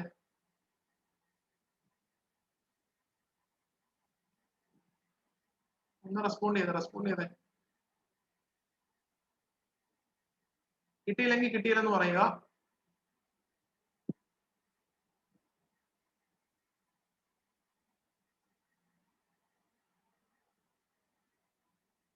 ഓക്കെ ആണ്. ഇനി നമുക്ക് ചെറിയൊരു കാര്യം കൂടെ പറയാനുണ്ട്. അവിടെ നമ്മൾ വെയിറ്റ് ഡെൻസിറ്റി എന്നാണ് പറഞ്ഞത്. അപ്പൊ ഞാൻ വെയിറ്റ് ഡെൻസിറ്റി എഴുതുവാണ്. വെയിറ്റ് ഡെൻസിറ്റിയുടെ ഫോർമുല എന്തുവാ? W = ρ × G ആണല്ലോ. That is equal to ρg of liquid fluid divide by ρg of standard fluid. Weight ഡെൻസിറ്റിയുടെ ഫോർമുല ഇട്ട് കൊടുക്കുക. നിങ്ങൾ ഇത് കണ്ടപ്പോൾ നിങ്ങൾക്ക് ഇത് എന്തെങ്കിലും വെട്ടിക്കളയാൻ തോന്നുന്നുണ്ടോ? ഇതിനകത്ത് ഏതാ വെട്ടിക്കളയാൻ പറ്റിയത്? വെയിറ്റ് ഡെൻസിറ്റി ഓഫ് ഫ്ലൂയിഡ്, അതായത് ρg of fluid divide by ρg of standard fluid. ഇതിനകത്ത് റോ ആണോ വെട്ടിക്കളയുന്നത്, ജി ആണോ വെട്ടിക്കളയുന്നത്? രണ്ടും വെട്ടിക്കളഞ്ഞാൽ പെട്ടെന്ന് പരിപാടി കഴിയും. രണ്ടും വെട്ടിക്കളയാൻ പറ്റത്തില്ല. അപ്പൊ ഇത് എക്സാമ്പിൾ പറയുകയാണെങ്കിൽ നമ്മൾ വീണ്ടും നമ്മൾ പെട്രോളിന്റെ കേസിൽ പോകുന്നു. Specific gravity of petrol, ρg of petrol divide by ρg of water. Water വന്ന എങ്ങനെയാണെന്ന് അറിയാം, സ്റ്റാൻഡേർഡ് ലിക്വിഡ് വാട്ടർ ആയിട്ട് എടുക്കുന്നത്. അപ്പൊ ഇവിടെ നമുക്ക് വെട്ടിക്കളയാൻ പറ്റിയത്, റോ വെട്ടിക്കളയാൻ പറ്റിയ കാര്യം ഡെൻസിറ്റി ഓഫ് പെട്രോൾ എന്ന് പറഞ്ഞാല് 13,600 ആണ്. താഴെ ഡെൻസിറ്റി ഓഫ് വാട്ടർ എന്ന് പറഞ്ഞാല് 1000 ആണ്. ഒരിക്കലും വെട്ടിക്കളയാൻ പറ്റത്തില്ല. പക്ഷെ ജിക്ക് 9.81 ആണ്, ഇവിടെ 9.81 ആണ്. അപ്പൊ നിങ്ങൾ നോക്കിയേ, ഡെൻസിറ്റി മാത്രമേ ഉള്ളൂ ഇവിടെ. അപ്പം density of petrol divide by density of water. അങ്ങനെയാണ് നമ്മൾ ഈ സ്പെസിഫിക് ഗ്രാവിറ്റി വരുമ്പോഴത്തേക്ക് ഡെൻസിറ്റി എടുക്കുന്നത്. ജിയും വെട്ടിക്കളയോ ചെയ്യുന്നത്. ജിയും വെട്ടിക്കളയുമ്പോഴത്തേക്ക് ഇവിടെ റോ മാത്രമേ വരത്തുള്ളൂ. Rho of petrol divide. അപ്പൊ നമ്മൾ ഇക്വേഷൻ വീണ്ടും മാറ്റി എഴുതുക. പിന്നെ നിങ്ങളുടെ അടുത്തോട് ചോദിക്കുക സ്പെസിഫിക് ഗ്രാവിറ്റി ഓഫ് പെട്രോൾ എന്ന് കണ്ടുപിടിക്കാൻ പറഞ്ഞാൽ നിങ്ങൾ ചെയ്യുന്നത് അത് density of petrol divide by density of water. അത്രയേ ഉള്ളൂ പരിപാടി. അവിടെ നമ്മൾ വെയിറ്റ് ഡെൻസിറ്റി പിന്നെ പറയത്തില്ല. പറയാത്തതിന്റെ കാര്യം എന്തുവാ? നമ്മൾ ജിയും വെട്ടിക്കളഞ്ഞ് നമുക്ക് മനസ്സിലായി ഡെൻസിറ്റി എടുത്താൽ മതി, അവിടെ കാര്യം നടന്നോളൂ എന്ന് മനസ്സിലായി. ക്ലിയർ ആയോ? ക്ലിയർ ആയെങ്കിൽ ഡെൻസിറ്റി ഓഫ് വാട്ടറിന്റെ വാല്യൂ എത്രയാ? ഡെൻസിറ്റി ഓഫ് വാട്ടറിന്റെ വാല്യൂ എന്ന് പറയുന്നത് 1000 ആയിരിക്കും. 1000 at 4 ഡിഗ്രി സെൽഷ്യസ്. 1000 ഓർത്താൽ മതി. ഡെൻസിറ്റി ഓഫ് വാട്ടർ എന്ന് പറയുന്നത് 1000 കിലോഗ്രാം പെർ മീറ്റർ ക്യൂബ് ആയിരിക്കും. കറക്റ്റ് ഫോളോ ചെയ്യണേ. അപ്പൊ ഞാൻ ഈ ഇക്വേഷനെ മൊത്തത്തിൽ ഒന്ന് ഡിലീറ്റ് ചെയ്തിട്ട് എഴുതുവാണേ. നോക്കിക്കോ. സ്പെസിഫിക് ഗ്രാവിറ്റി ഓഫ് മെർക്കുറി കണ്ടുപിടിക്കാൻ പോവാം. മെർക്കുറി ലിക്വിഡ് ആണ്.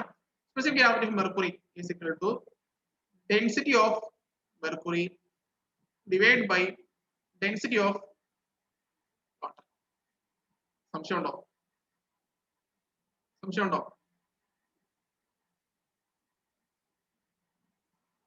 എഴുതിയ സംശയമൊന്നുമില്ല. അങ്ങനെയാണെങ്കിൽ നിങ്ങൾ നോക്കിയോ. ഡെൻസിറ്റി ഓഫ് മെർക്കുറി എത്ര? 13600 divide by density of water എത്ര? 1000. 13.6. കിട്ടിയോ? ഇങ്ങനെയാണ് കണ്ടുപിടിക്കുന്നത്.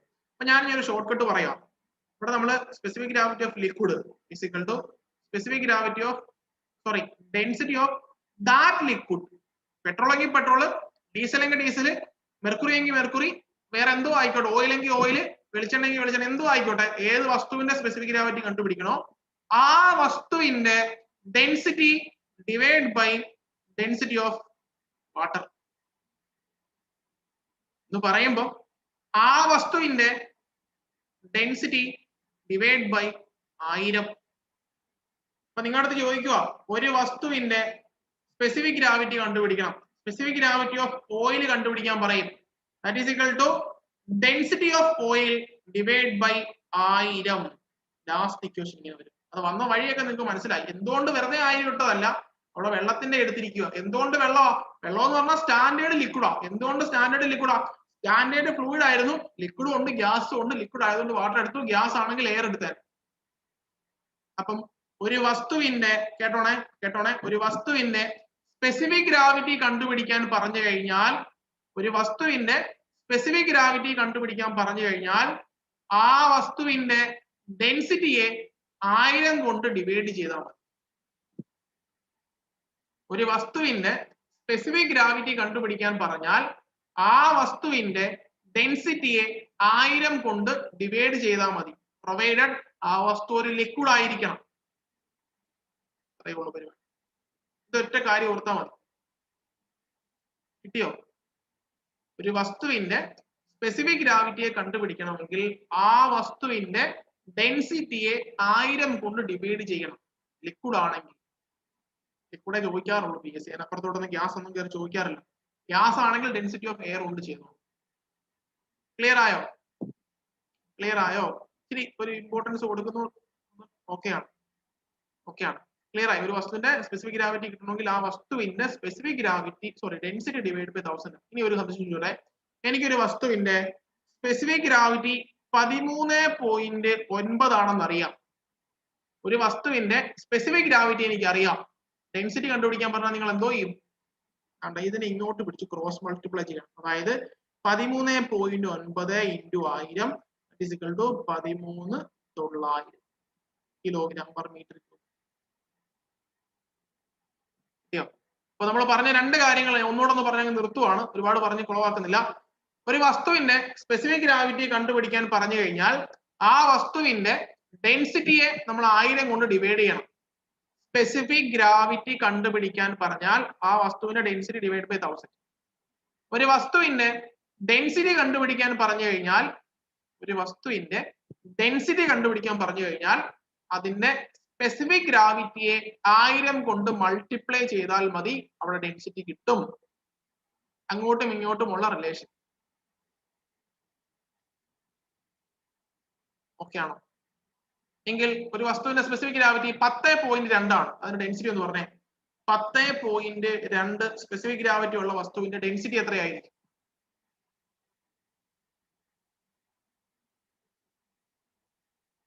10.2 സ്പെസിഫിക് ഗ്രാവിറ്റി ഉള്ള വസ്തുവിന്റെ ഡെൻസിറ്റി എത്രയായിരിക്കും?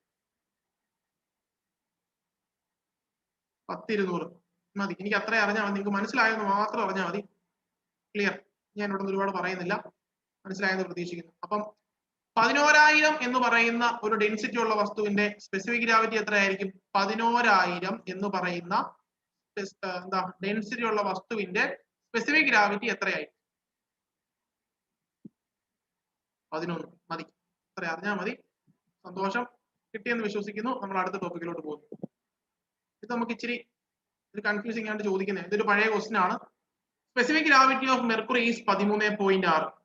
Find it's density. ഇത് നമ്മൾ സാധാരണ ഈ പറഞ്ഞ കൺസെപ്റ്റ് വെച്ച് ചെയ്യാൻ പോകുന്ന കാര്യമാണ്. പക്ഷെ നമ്മൾ ആദ്യം തന്നെ മെർക്കുറിയുടെ സ്പെസിഫിക് ഗ്രാവിറ്റി കാണാതെ പഠിച്ച് വെച്ചിരിക്കുകയാണ്. അതുകൊണ്ട് നമുക്ക് ഡയറക്റ്റ് ആൻസറിലോട്ട് പോകാം. ABCD. അപ്പം സിയും ഡിയും അല്ല എന്ന് ആദ്യം തന്നെ ഉറപ്പിക്കാം. സ്പെസിഫിക് ഗ്രാവിറ്റി ഓഫ് മെർക്കുറി 13.6 ആണെങ്കിൽ ഡെൻസിറ്റി എത്രയാണ്? ഒരു വസ്തുവിന്റെ സ്പെസിഫിക് ഗ്രാവിറ്റി എത്രയാണോ, സ്പെസിഫിക് ഗ്രാവിറ്റി എത്രയാണോ ഡെൻസിറ്റി കണ്ടുപിടിക്കാൻ വേണ്ടി 1000 കൊണ്ട് ഡിവൈഡ് ചെയ്യും, മൾട്ടിപ്ലൈ ആണ് ആണോ. അപ്പൊ 13.6 ഇൻറ്റു 1000 13,600. ഇനി ഓപ്ഷൻ എ ആണോ ബി ആണോ എന്ന് പറഞ്ഞാൽ മാത്രം മതി.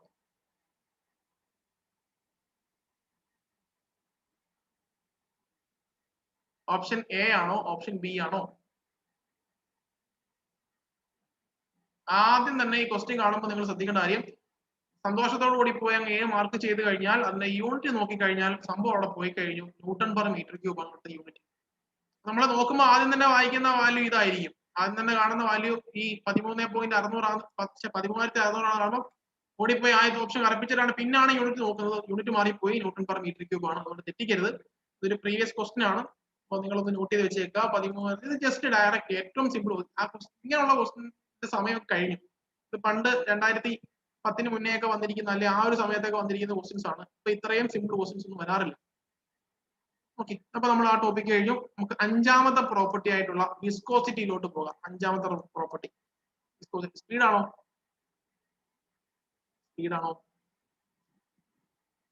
സ്പീഡ് കുറയ്ക്കണോ കൂട്ടണോ, അതോ സ്പീഡാണോ അതോ നോർമൽ ആണോ?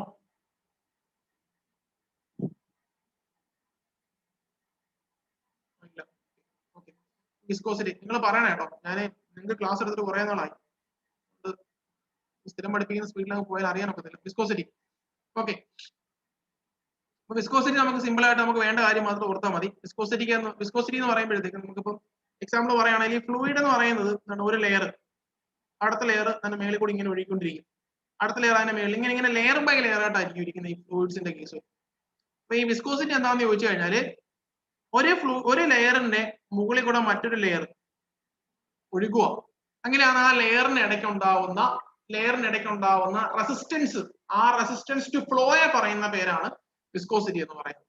Property of a fluid by which fluid offers resistance to shear or angular deformation. Angular deformation തൊട്ട് മുന്നേ നമ്മൾ പണ്ട് പഠിച്ചിരുന്നു. പൊസിഷൻ എ ആണ്, ഇത് ബി ആണ്, ഇത് സി ആണ്, ഇത് ഡി ആണ്. നോക്കിയോ, കണക്ട് ചെയ്യുവാണേ. ഇതുണ്ടോ, ഇതാണ് ഫ്ലോ എന്ന് പറയുന്നത്. ഫ്ലോ എന്ന് പറയുന്നത് ഇതാണ് ആംഗുലാർ ഡീഫോർമേഷൻ. ഇവിടെ θ1 ആയിരുന്നു, ഇവിടെ θ2 ആയിരുന്നു, φ2 φ3 ആയിരുന്നു എന്നൊക്കെ പറഞ്ഞ ഓർമ്മയുണ്ടോ? ഏറ്റവും ആദ്യം പറഞ്ഞില്ലായിരുന്നു? അതായി കാണുന്നത്. നോക്കി, അപ്പൊ അങ്ങനെയുള്ള ആംഗുലാർ ഡീഫോർമേഷൻ എഗൻസ്റ്റ് ആയിട്ടുള്ള resistance force, that means angular deformation ഉണ്ടാക്കാതിരിക്കാനുള്ള ആംഗുലാർ റെസിസ്റ്റൻസ് ഫോഴ്സ്, അതിനെയാണ് വിസ്കോസിറ്റി എന്ന് പറയുന്നത്. Property of a fluid by which fluid offers resistance to shear. Shear എന്ന് പറഞ്ഞാൽ തെന്നി മാറുക. നോക്കിയോ, ഈ കാണുന്ന ഒരു ലെയറിന്റെ മുകളിലുള്ള ലെയർ തെന്നി മാറുന്നതിനായി ഷിയർ എന്ന് പറയുന്നത്. Resistance to shear or angular deformation, അതിന് പറയുന്ന പേരാണ് വിസ്കോസിറ്റി എന്ന് പറയുന്നത്. വിസ്കോസിറ്റി നമ്മൾ തൊട്ട് മുന്നേ പറഞ്ഞ ആ ഒരു ഡി തീറ്റ വെച്ച് പറയുവാണെങ്കിൽ അത് നമുക്ക് ഇങ്ങനെ റിലേഷൻ പറയാം. ടോ എന്ന് പറയുന്നത് അവിടുത്തെ ഷിയർ സ്ട്രെസ് ആണ്. നമുക്ക് ഇവിടെ നേരത്തെ ഫോഴ്സ് എഴുതിയിരുന്നതാണ്, ആ ഫോഴ്സ് ബൈ ഏരിയ എന്ന് പറയുന്നത് സ്ട്രെസ് ആയിട്ട് മാറി. ഓക്കെ, ഡയറക്ട്ലി പ്രൊപ്പോർഷണൽ ടു ഡോ theta d theta divide by d t. D theta divide by d t എന്ന് പറഞ്ഞാൽ ഇവിടുത്തെ ആംഗുലാർ ഡീഫോർമേഷനെയാണ് കാണിക്കുന്നത്. ആംഗുലാർ ഡീഫോർമേഷൻ കേട്ടോ, ആംഗുലാർ ഡീഫോർമേഷനെയാണ് ഡിനോട്ട് ചെയ്യുന്നത് d theta divide by d t എന്ന് പറയുന്നത്. ഇനി ഇതൊരു രീതി. ഇനി ഇതേപോലെ തന്നെ നിങ്ങൾക്ക് പറയാം, ഇവിടുത്തെ വെലോസിറ്റി യു എന്ന് പറയാം. കുറച്ച് മേലോട്ട് പോകുമ്പോഴത്തേക്ക് യു പ്ലസ് ഡി യു എന്ന് പറയാം. ദാറ്റ് ഈസ് വെലോസിറ്റി ചേഞ്ചിന്റെ ടൈമിൽ നമുക്ക് പറയാൻ പറ്റും. അങ്ങനെയാണെങ്കിൽ നമുക്ക് ഇത് തന്നെ ഇക്വേഷൻ മാറ്റി എഴുതാം. So is directly proportional to d u by d y എന്ന് വിളിക്കാൻ പറ്റും. ഈ d u by d y പറയുന്ന പേര് വെലോസിറ്റി ഗ്രേഡിയന്റ് എന്നായിരിക്കും. വെലോസിറ്റി ഗ്രേഡിയന്റ് എന്നായിരിക്കും പറയുന്നത്. അതായത് ചേഞ്ച് ഇൻ വെലോസിറ്റി ആണ് അവിടെ ഉദ്ദേശിക്കുന്നത്. ഇവിടെ ആംഗുലാർ ഡീഫോർമേഷൻ ആണ് ഉദ്ദേശിക്കുന്നത്. ഓക്കെ ആണല്ലോ. അപ്പം tau is directly proportional to ഡോ തീറ്റ അല്ലെങ്കിൽ d theta divide by d t എന്ന് വിളിക്കാം. അതേപോലെ തന്നെ അതേ ഫിഗർ വെച്ച് തന്നെ നമുക്ക് പറയാൻ പറ്റും tau is directly proportional to d u by d y എന്ന് പറയാൻ പറ്റും. ഓക്കെ ആണല്ലോ. അപ്പം ഈ ഡയറക്ട്ലി പ്രൊപ്പോർഷണൽ എന്ന ചിഹ്നം മാറ്റാൻ വേണ്ടി ഞാൻ മ്യൂ കൊണ്ട് മൾട്ടിപ്ലൈ ചെയ്യുന്നു. മ്യൂവിന് പറയുന്ന പേരാണ് ഡൈനാമിക് വിസ്കോസിറ്റി എന്ന് പറയും. ഡൈനാമിക് വിസ്കോസിറ്റി ക്ലിയർ ആണല്ലോ? ഈ റിലേഷൻ പറയുന്നത് ന്യൂട്ടൺസ് ലോ ഓഫ് വിസ്കോസിറ്റി നമ്മൾ കുറേ പഠിക്കും. ജസ്റ്റ് നോക്കി വെച്ചാൽ മാത്രം മതി. ന്യൂട്ടൺസ് ലോയ്ക്ക് 2 ഇക്വേഷൻ. നമ്മൾ ഇതുവരെ ഒരു ഇക്വേഷൻ ഓർക്കൊണ്ടിരിക്കുന്നവരുണ്ടെങ്കിൽ അത് മാറ്റിക്കൊള്ളുക. ഈ കിടക്കുന്ന രണ്ടും ന്യൂട്ടൺസ് ലോയുടെ ഇക്വേഷനാണ്. ഒന്ന് വെലോസിറ്റി ഗ്രേഡിയന്റിന്റെ ടേമിൽ പറയുന്നത്, രണ്ട് ആംഗുലാർ ഡീഫോർമേഷന്റെ ടേമിൽ പറയുന്നത്. ഇതാണ് d theta divide by d t എന്ന് പറയുന്നത് ആംഗുലാർ ഡീഫോർമേഷന്റെ ടേമാണ്. D u by d y എന്ന് പറയുന്നത് വെലോസിറ്റി ഗ്രേഡിയന്റിന്റെ ടേമിലാണ്, അല്ലെങ്കിൽ ഷിയർ സ്ട്രെയിനിന്റെ ടേമിലാണ് പറയുന്നത്. ഇത്രയേ ഉള്ളൂ. ജസ്റ്റ് വിസ്കോസിറ്റിയുടെ ബേസിക് ആയിട്ടുള്ള കാര്യമാണ് പറയുന്നത്. അടുത്തത് വിസ്കോസിറ്റി ഉണ്ടാവുന്നത് എങ്ങനെയാണെന്ന് ചോദിക്കാറുണ്ട്. വിസ്കോസിറ്റിക്ക് 2 കാരണങ്ങളാണ് ഉണ്ടാവുന്നത്. ഒന്ന് കൊഹിഷൻ ആണ്. വിസ്കോസിറ്റിയുടെ ഒരു കാരണം എന്ന് പറയുന്നത് കൊഹിഷൻ ആണ്. അടുത്ത കാരണം എന്ന് പറയുന്നത് ഇന്റർ മോളിക്കുലാർ മൊമെന്റം എക്സ്ചേഞ്ച് ആയിരിക്കും. അപ്പൊ ഞാൻ ചോദിക്കട്ടെ, ഈ കൊഹിഷൻ ഉണ്ടാവുന്ന എവിടെയാ? കൊഹിഷൻ ഉണ്ടാവുന്നത് ലിക്വിഡിന്റെ കേസിലാണ്, ഇതുണ്ടാവുന്നത് ഗ്യാസിന്റെ കേസിൽ. അപ്പൊ ഒരു ക്വസ്റ്റ്യൻ ചോദിക്കും, ഒരു ലിക്വിഡിനകത്ത് വിസ്കോസിറ്റി ഉണ്ടാവുന്നത് ഏത് മൂലമാണെന്ന് ചോദിച്ചു കഴിഞ്ഞാൽ അത് കൊഹിഷൻ മൂലമായിരിക്കും. ഇനി ഗ്യാസിന്റെ ടേമിൽ എങ്ങനെയാണെന്ന് ചോദിച്ചാൽ ഗ്യാസിനകത്ത് വിസ്കോസിറ്റി ഉണ്ടാവുന്നത് ഇന്റർ മോളിക്കുലാർ മൊമെന്റം എക്സ്ചേഞ്ച് എന്ന് പറയുന്ന രീതിയിലാണ്. ഇത് തന്നെ ആദ്യം പറയാം. നോർമലി ഇതാണ് ഒരു ഗ്യാസിന്റെ ഇന്റർ മോളിക്കുലാർ സ്ട്രക്ചർ നിങ്ങൾ കരുതുക. ഗ്യാസിനകത്ത് പാർട്ടിക്കിൾസ് വളരെ ലൂസ്ലി പാക്ഡ് ആയിരിക്കും എന്ന് കരുതുക. ഇതിനകത്ത് ഞാനൊരു എനർജി കിട്ടുന്ന സമയത്ത് അത് സംഭവിക്കാൻ പോകുന്നതെന്ന് പറഞ്ഞു കഴിഞ്ഞാൽ ഇത് അടുത്തടുത്ത് വരും. അങ്ങനെയാണ് അതിനകത്ത് ഉണ്ടാവുന്നത്. ഇനി അതിനെ ടെമ്പറേച്ചറുമായിട്ട് ബന്ധപ്പെടുത്തി പറയുകയാണെങ്കിൽ ഇതൊരു ഗ്യാസ് ആണ്. ഗ്യാസിനകത്ത് പാർട്ടിക്കിൾസ് അറേഞ്ച് ചെയ്തിരിക്കുന്നത് ഇങ്ങനെയാണ്, വളരെ ലൂസ്ലി പാക്ഡ് ആണ്. ഞാൻ ഇതിന്റെ താഴെ കൊണ്ടുവന്ന് തീ കത്തിച്ചിട്ട് കൊടുത്തു, ഒരു ഹീറ്റ് ടെമ്പറേച്ചർ അപ്ലൈ കൊടുത്തപ്പോഴത്തേക്ക് ഇതിന് വളരെ വിഗറസ് ആയിട്ട് ഇങ്ങനെ ആക്ട് ചെയ്യും. അടുത്തടുത്ത് പോയി ഈ പാർട്ടിക്കിൾസ് എല്ലാം ഒരു എൻട്രോപ്പി വരും, അല്ലെങ്കിൽ ഇത് അടുത്തടുത്ത് വന്നിട്ട് ഇത് ഇങ്ങനെ ക്ലോസ്ലി ആയിട്ട് തന്നെ ഇരിക്കും. ദാറ്റ് മീൻസ് 2 വസ്തുക്കൾ അടുത്തടുത്ത് വന്നു കഴിഞ്ഞാൽ അതിന്റെ ഇന്റർ മോളിക്കുലാർ മൊമെന്റം എക്സ്ചേഞ്ച് സംഭവിക്കും, അതിന് കട്ടിയാകും, അതിന് വിസ്കോസിറ്റി ഉണ്ടാവും. അപ്പൊ ഓർക്കേണ്ട ഒരു കാര്യമുണ്ട്, ഗ്യാസിനകത്ത് ടെമ്പറേച്ചർ വന്നു കഴിഞ്ഞാൽ വിസ്കോസിറ്റി കൂടും. ഗ്യാസിനകത്ത് ടെമ്പറേച്ചർ അപ്ലൈ ചെയ്ത് കൊടുത്തു കഴിഞ്ഞാൽ വിസ്കോസിറ്റി കൂടും. ഗ്യാസിനകത്ത് വിസ്കോസിറ്റി കൂടണമെങ്കിൽ ടെമ്പറേച്ചർ കൊടുത്താൽ മതി. അപ്പം relation between viscosity and temperature in ഗ്യാസിനകത്ത് നമ്മൾ ഹീറ്റ് ടെമ്പറേച്ചർ കൊടുത്തു കഴിഞ്ഞാൽ അതിനകത്ത് വിസ്കോസിറ്റി ഇൻക്രീസ് ചെയ്യും. ഓക്കെ ആണല്ലോ? ഇനി ലിക്വിഡിനകത്ത് നമ്മൾ പറയുന്നത് ഇങ്ങനെയാണ്, ലിക്വിഡിനകത്ത് വിസ്കോസിറ്റി ഉണ്ടാകാനുള്ള കാരണം കൊഹിഷൻ ആണ്. ഇനി ഒരു ലിക്വിഡിനകത്ത് ഞാൻ ഒരു ഹീറ്റ് അപ്ലൈ ചെയ്ത് കൊടുത്താലോ? നമുക്ക് ചെയ്തു നോക്കാം. നമ്മുടെ വീട്ടിൽ പപ്പടം പൊരിക്കുന്ന പാത്രം എടുത്തു വെച്ചു. പപ്പടം പൊരിക്കുന്ന പാത്രമാണ് ഇതെന്ന് കരുതുക. പാത്രത്തിനകത്ത് ഞാൻ തീയൊക്കെ വെച്ച് കൊടുത്തു. ഓക്കെ, അടുപ്പിൽ നമ്മൾ ഗ്യാസ് ഒക്കെ ഓണാക്കി തീ കത്തിച്ചു കൊടുത്തു. ഞാൻ പപ്പടം പൊരിക്കാൻ വേണ്ടി ആദ്യമായിട്ട് ഒരു ഫ്രഷ് വെളിച്ചെണ്ണ എടുക്കുക. ആ വെളിച്ചെണ്ണ ഇങ്ങനെ അങ്ങോട്ട് ഒഴിച്ചു കൊടുത്തപ്പോഴത്തേക്ക് പതിയെ ഒഴുകി ഇങ്ങനെ വന്ന് ഇറങ്ങി. വളരെ പാടുപെട്ടാണ് ആൾ ഇറങ്ങിയത്. പപ്പടമൊക്കെ പൊരിച്ചു. പിറ്റേ ദിവസം വീണ്ടും എടുത്ത് പൊരിച്ചു. 2 ദിവസം കഴിഞ്ഞ് നമ്മളെടുത്ത് കളയാൻ വേണ്ടി ഞാൻ ഈ പാൻ എടുത്തുകൊണ്ട് പുറത്തോട്ട് പോയപ്പോൾ ചുമ്മാ ഇങ്ങനെ അങ്ങോട്ട് ആക്കിയപ്പോൾ തന്നെ ഈ വെള്ളം തെറിച്ചു പോകുന്നത് പോലെ തന്നെ ഇതങ്ങ് ഒഴുകിപ്പോയി.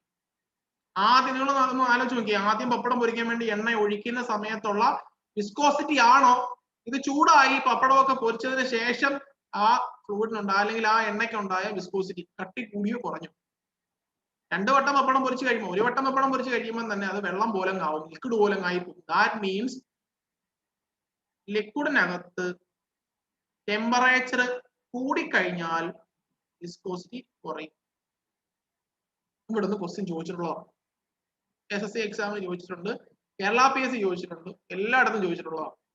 ഗേറ്റ് എക്സാമിന് ചോദിച്ചിട്ടുള്ളത്. വിസ്കോസിറ്റിയും ടെമ്പറേച്ചറും തമ്മിലെ റിലേഷൻ രണ്ടായിട്ട് തന്നെ പഠിക്കുക. ലിക്വിഡ് ആണെങ്കിൽ വിസ്കോസിറ്റി കുറയും. എക്സാമ്പിൾ പപ്പടം വെച്ചുന്ന കഥ അങ്ങ് ഓർത്താൽ മതി. പപ്പടം പൊരിക്കുന്ന കഥ ഓർത്ത് തന്നെ പിന്നെ അത് മറക്കത്തില്ല. പപ്പടം പൊരിക്കാനായിട്ട് ആദ്യം നിങ്ങൾ എണ്ണ ഒഴിക്കത്തില്ലയോ? നല്ല കട്ടിക്ക് വരുന്ന എണ്ണയായിരിക്കും. നിങ്ങൾ ആ പപ്പടം പൊരിച്ചിട്ട് ആ എണ്ണ എടുത്ത് കളയുമ്പോൾ വെള്ളം ഒഴുകി പോകുന്നല്ലോ അത് പോകുന്നു. ദാറ്റ് മീൻസ് അവിടുത്തെ വിസ്കോസിറ്റി നഷ്ടപ്പെട്ടു പോയി. ടെമ്പറേച്ചർ കൂടിയപ്പോഴത്തേക്ക് വിസ്കോസിറ്റി പോയി. ഇനി നിങ്ങൾ എന്താ പറയുന്നത്, ഗ്യാസിന്റെ കേസ് വരുവാണെങ്കിൽ ആ തീ കത്തിക്കുമ്പോഴത്തേക്ക് പരസ്പരമുള്ള കൊളിഷൻ അല്ലെങ്കിൽ പരസ്പരമുള്ള ഇന്റർ മോളിക്കുലാർ മൊമെന്റ് മൂലം അവിടെ വിസ്കോസിറ്റി കൂടും. കറക്റ്റ് ആണ് ഓർത്തിരിക്കും. ആ ഒരു റിലേഷൻ വളരെ ഇമ്പോർട്ടന്റ് ആണ്. ഇങ്ങനെ ആ പപ്പടം പൊരിക്കുന്ന കഥ ഓർത്തു കഴിഞ്ഞാൽ പിന്നെ നിങ്ങൾ ഇത് മറക്കത്തില്ല. ഇനി അടുത്ത പോയിന്റ് എന്ന് പറഞ്ഞാൽ വിസ്കോസിറ്റി രണ്ട് ടൈപ്പ് ഉണ്ട്. ഡൈനാമിക് വിസ്കോസിറ്റിയും അടുത്തത് കൈനമാറ്റിക് വിസ്കോസിറ്റിയും. രണ്ടല്ല രണ്ടിൽ കൂടുതലുണ്ട്, നമുക്ക് ഈ രണ്ടെണ്ണം മതി. ഒന്ന് ഡൈനാമിക് വിസ്കോസിറ്റിയും രണ്ട് കൈനമാറ്റിക് വിസ്കോസിറ്റി. അപ്പൊ എന്താണ് ഡൈനാമിക് വിസ്കോസിറ്റി? ഡൈനാമിക് വിസ്കോസിറ്റി എന്ന് പറയാൻ നമ്മൾ വെറുതെ ഈ വിസ്കോസിറ്റി എന്ന് പറയുന്നതല്ല, ഡൈനാമിക് വിസ്കോസിറ്റി ആയി. തൊട്ട് മുന്നേ നമ്മൾ റിലേഷൻ കണ്ടിരുന്നു, tau is directly proportional to d∅/dt എന്ന് പറഞ്ഞിരുന്നു. അതിനെ ഞാൻ tau equal to mu into d∅/dt എന്ന് എഴുതിയിരുന്നു. ഈ മ്യൂവിന് പറയുന്ന പേരും ഡൈനാമിക് വിസ്കോസിറ്റി എന്നാണ്. കണ്ടോ, ഡൈനാമിക് വിസ്കോസിറ്റി എന്നാണ് പറയുന്ന പേര്, മ്യൂവിന് പറയുന്ന പേര്. ക്ലിയർ ആയല്ലോ? അപ്പൊ ഇറ്റ് ഈസ് നോൺ ആസ്, അടുത്ത പേര് നോക്കിക്കോ, കോഎഫിഷ്യന്റ് ഓഫ് വിസ്കോസിറ്റി. കണ്ടോ, കോഎഫിഷ്യന്റ് ഓഫ് വിസ്കോസിറ്റി, അല്ലെങ്കിൽ പറയപ്പെടുന്ന മറ്റൊരു പേര് അബ്സല്യൂട്ട് വിസ്കോസിറ്റി. അപ്പൊ ഡൈനാമിക് വിസ്കോസിറ്റി അറിയപ്പെടുന്ന മറ്റു രണ്ട് പേര് ഏതൊക്കെയാണെന്ന് ചോദിച്ചാൽ, ഒന്ന് അബ്സല്യൂട്ട് വിസ്കോസിറ്റി എന്നും രണ്ട് കോഎഫിഷ്യന്റ് ഓഫ് വിസ്കോസിറ്റി. രണ്ടുപേരിൽ അറിയപ്പെടും. ഓക്കെ, അത് മതി. നീ കൊണ്ടാണ് ഡിനോട്ട് ചെയ്യുന്നത്. പിന്നെ യൂണിറ്റ് നോക്കുക, യൂണിറ്റ് ഇമ്പോർട്ടന്റ് ആണ്. ഒന്ന് MKS യൂണിറ്റ്. MKS യൂണിറ്റിൽ kilogram force second per metre square ആയിരിക്കും യൂണിറ്റ്. അതിന്റെ ഡൈനാമിക് വിസ്കോസിറ്റിയുടെ. രണ്ട് CGS യൂണിറ്റ്. CGS MKS വ്യത്യാസം എന്താണെന്ന് ചോദിച്ചു കഴിഞ്ഞാൽ, ഒന്ന് സെന്റിമീറ്റർ ഗ്രാം സെക്കൻഡ്, അതാണ് CGSന്റെ ഫുൾ. അവിടെ വരുമ്പോഴത്തേക്ക് ഇതിന്റെ കിലോഗ്രാം ഫോഴ്സിന്റെ അല്ലെങ്കിൽ ഫോഴ്സിന്റെ നമ്മൾ പറയുന്ന CGS യൂണിറ്റ് ഡൈൻ എന്നാ പറയുക. Dyne second per centimetre square ആയിട്ട് മാറും. ഡൈൻ സെക്കൻഡ്, ശ്രദ്ധിക്കണേ, ഡൈൻ സെക്കൻഡ് പെർ സെന്റിമീറ്റർ സ്ക്വയറിനെ അറിയപ്പെടുന്ന ഒരു പേരാണ് പോയിസ്. സാധാരണ പറയുന്നത് ഡൈനാമിക് വിസ്കോസിറ്റിയുടെ CGS യൂണിറ്റ് പോയിസ് എന്നാ പറയുന്നത്. അങ്ങനെയാണെങ്കിൽ ഒരു പോയിസ് എന്ന് പറഞ്ഞാൽ എത്ര? ഒരു പോയിസ് എന്ന് പറഞ്ഞാല് ഒരു dyne second per centimetre square. അറിയപ്പോരുത്. സാധാരണ ഡൈനാമിക് വിസ്കോസിറ്റി എന്ന് പറയുന്നതിന്റെ യൂണിറ്റ് പോയിസ് നമുക്ക് പഠിച്ചു പോകാറുള്ളത്. എങ്കിൽ ആ പോയിസ് എന്താണെന്ന് ചോദിച്ചാൽ, ഒരു പോയിസ് എന്ന് പറഞ്ഞാല് ഒരു ഡൈൻ സെക്കൻഡ് പെർ സെന്റിമീറ്റർ സ്ക്വയറിനെ പറയുന്ന പേരാണ് പോയിസ് എന്ന് പറയുന്നത്. ഇനി SI യൂണിറ്റ് ഉണ്ട്, സ്റ്റാൻഡേർഡ് ഇന്റർനാഷണൽ യൂണിറ്റ് എന്ന് പറയുന്നതിനകത്ത് newton second per metre square ആണ് അതിന്റെ യൂണിറ്റ് വരുന്നത്. Newton second per metre square. Newton per metre സ്ക്വയറിന് പറയുന്ന പേര് പാസ്കൽ എന്നാണ്. അങ്ങനെയാണെങ്കിൽ ന്യൂട്ടൺ സെക്കൻഡ് പെർ മീറ്റർ സ്ക്വയറിന് പറയുന്ന പേര് പാസ്കൽ സെക്കൻഡ് എന്നായിരിക്കും.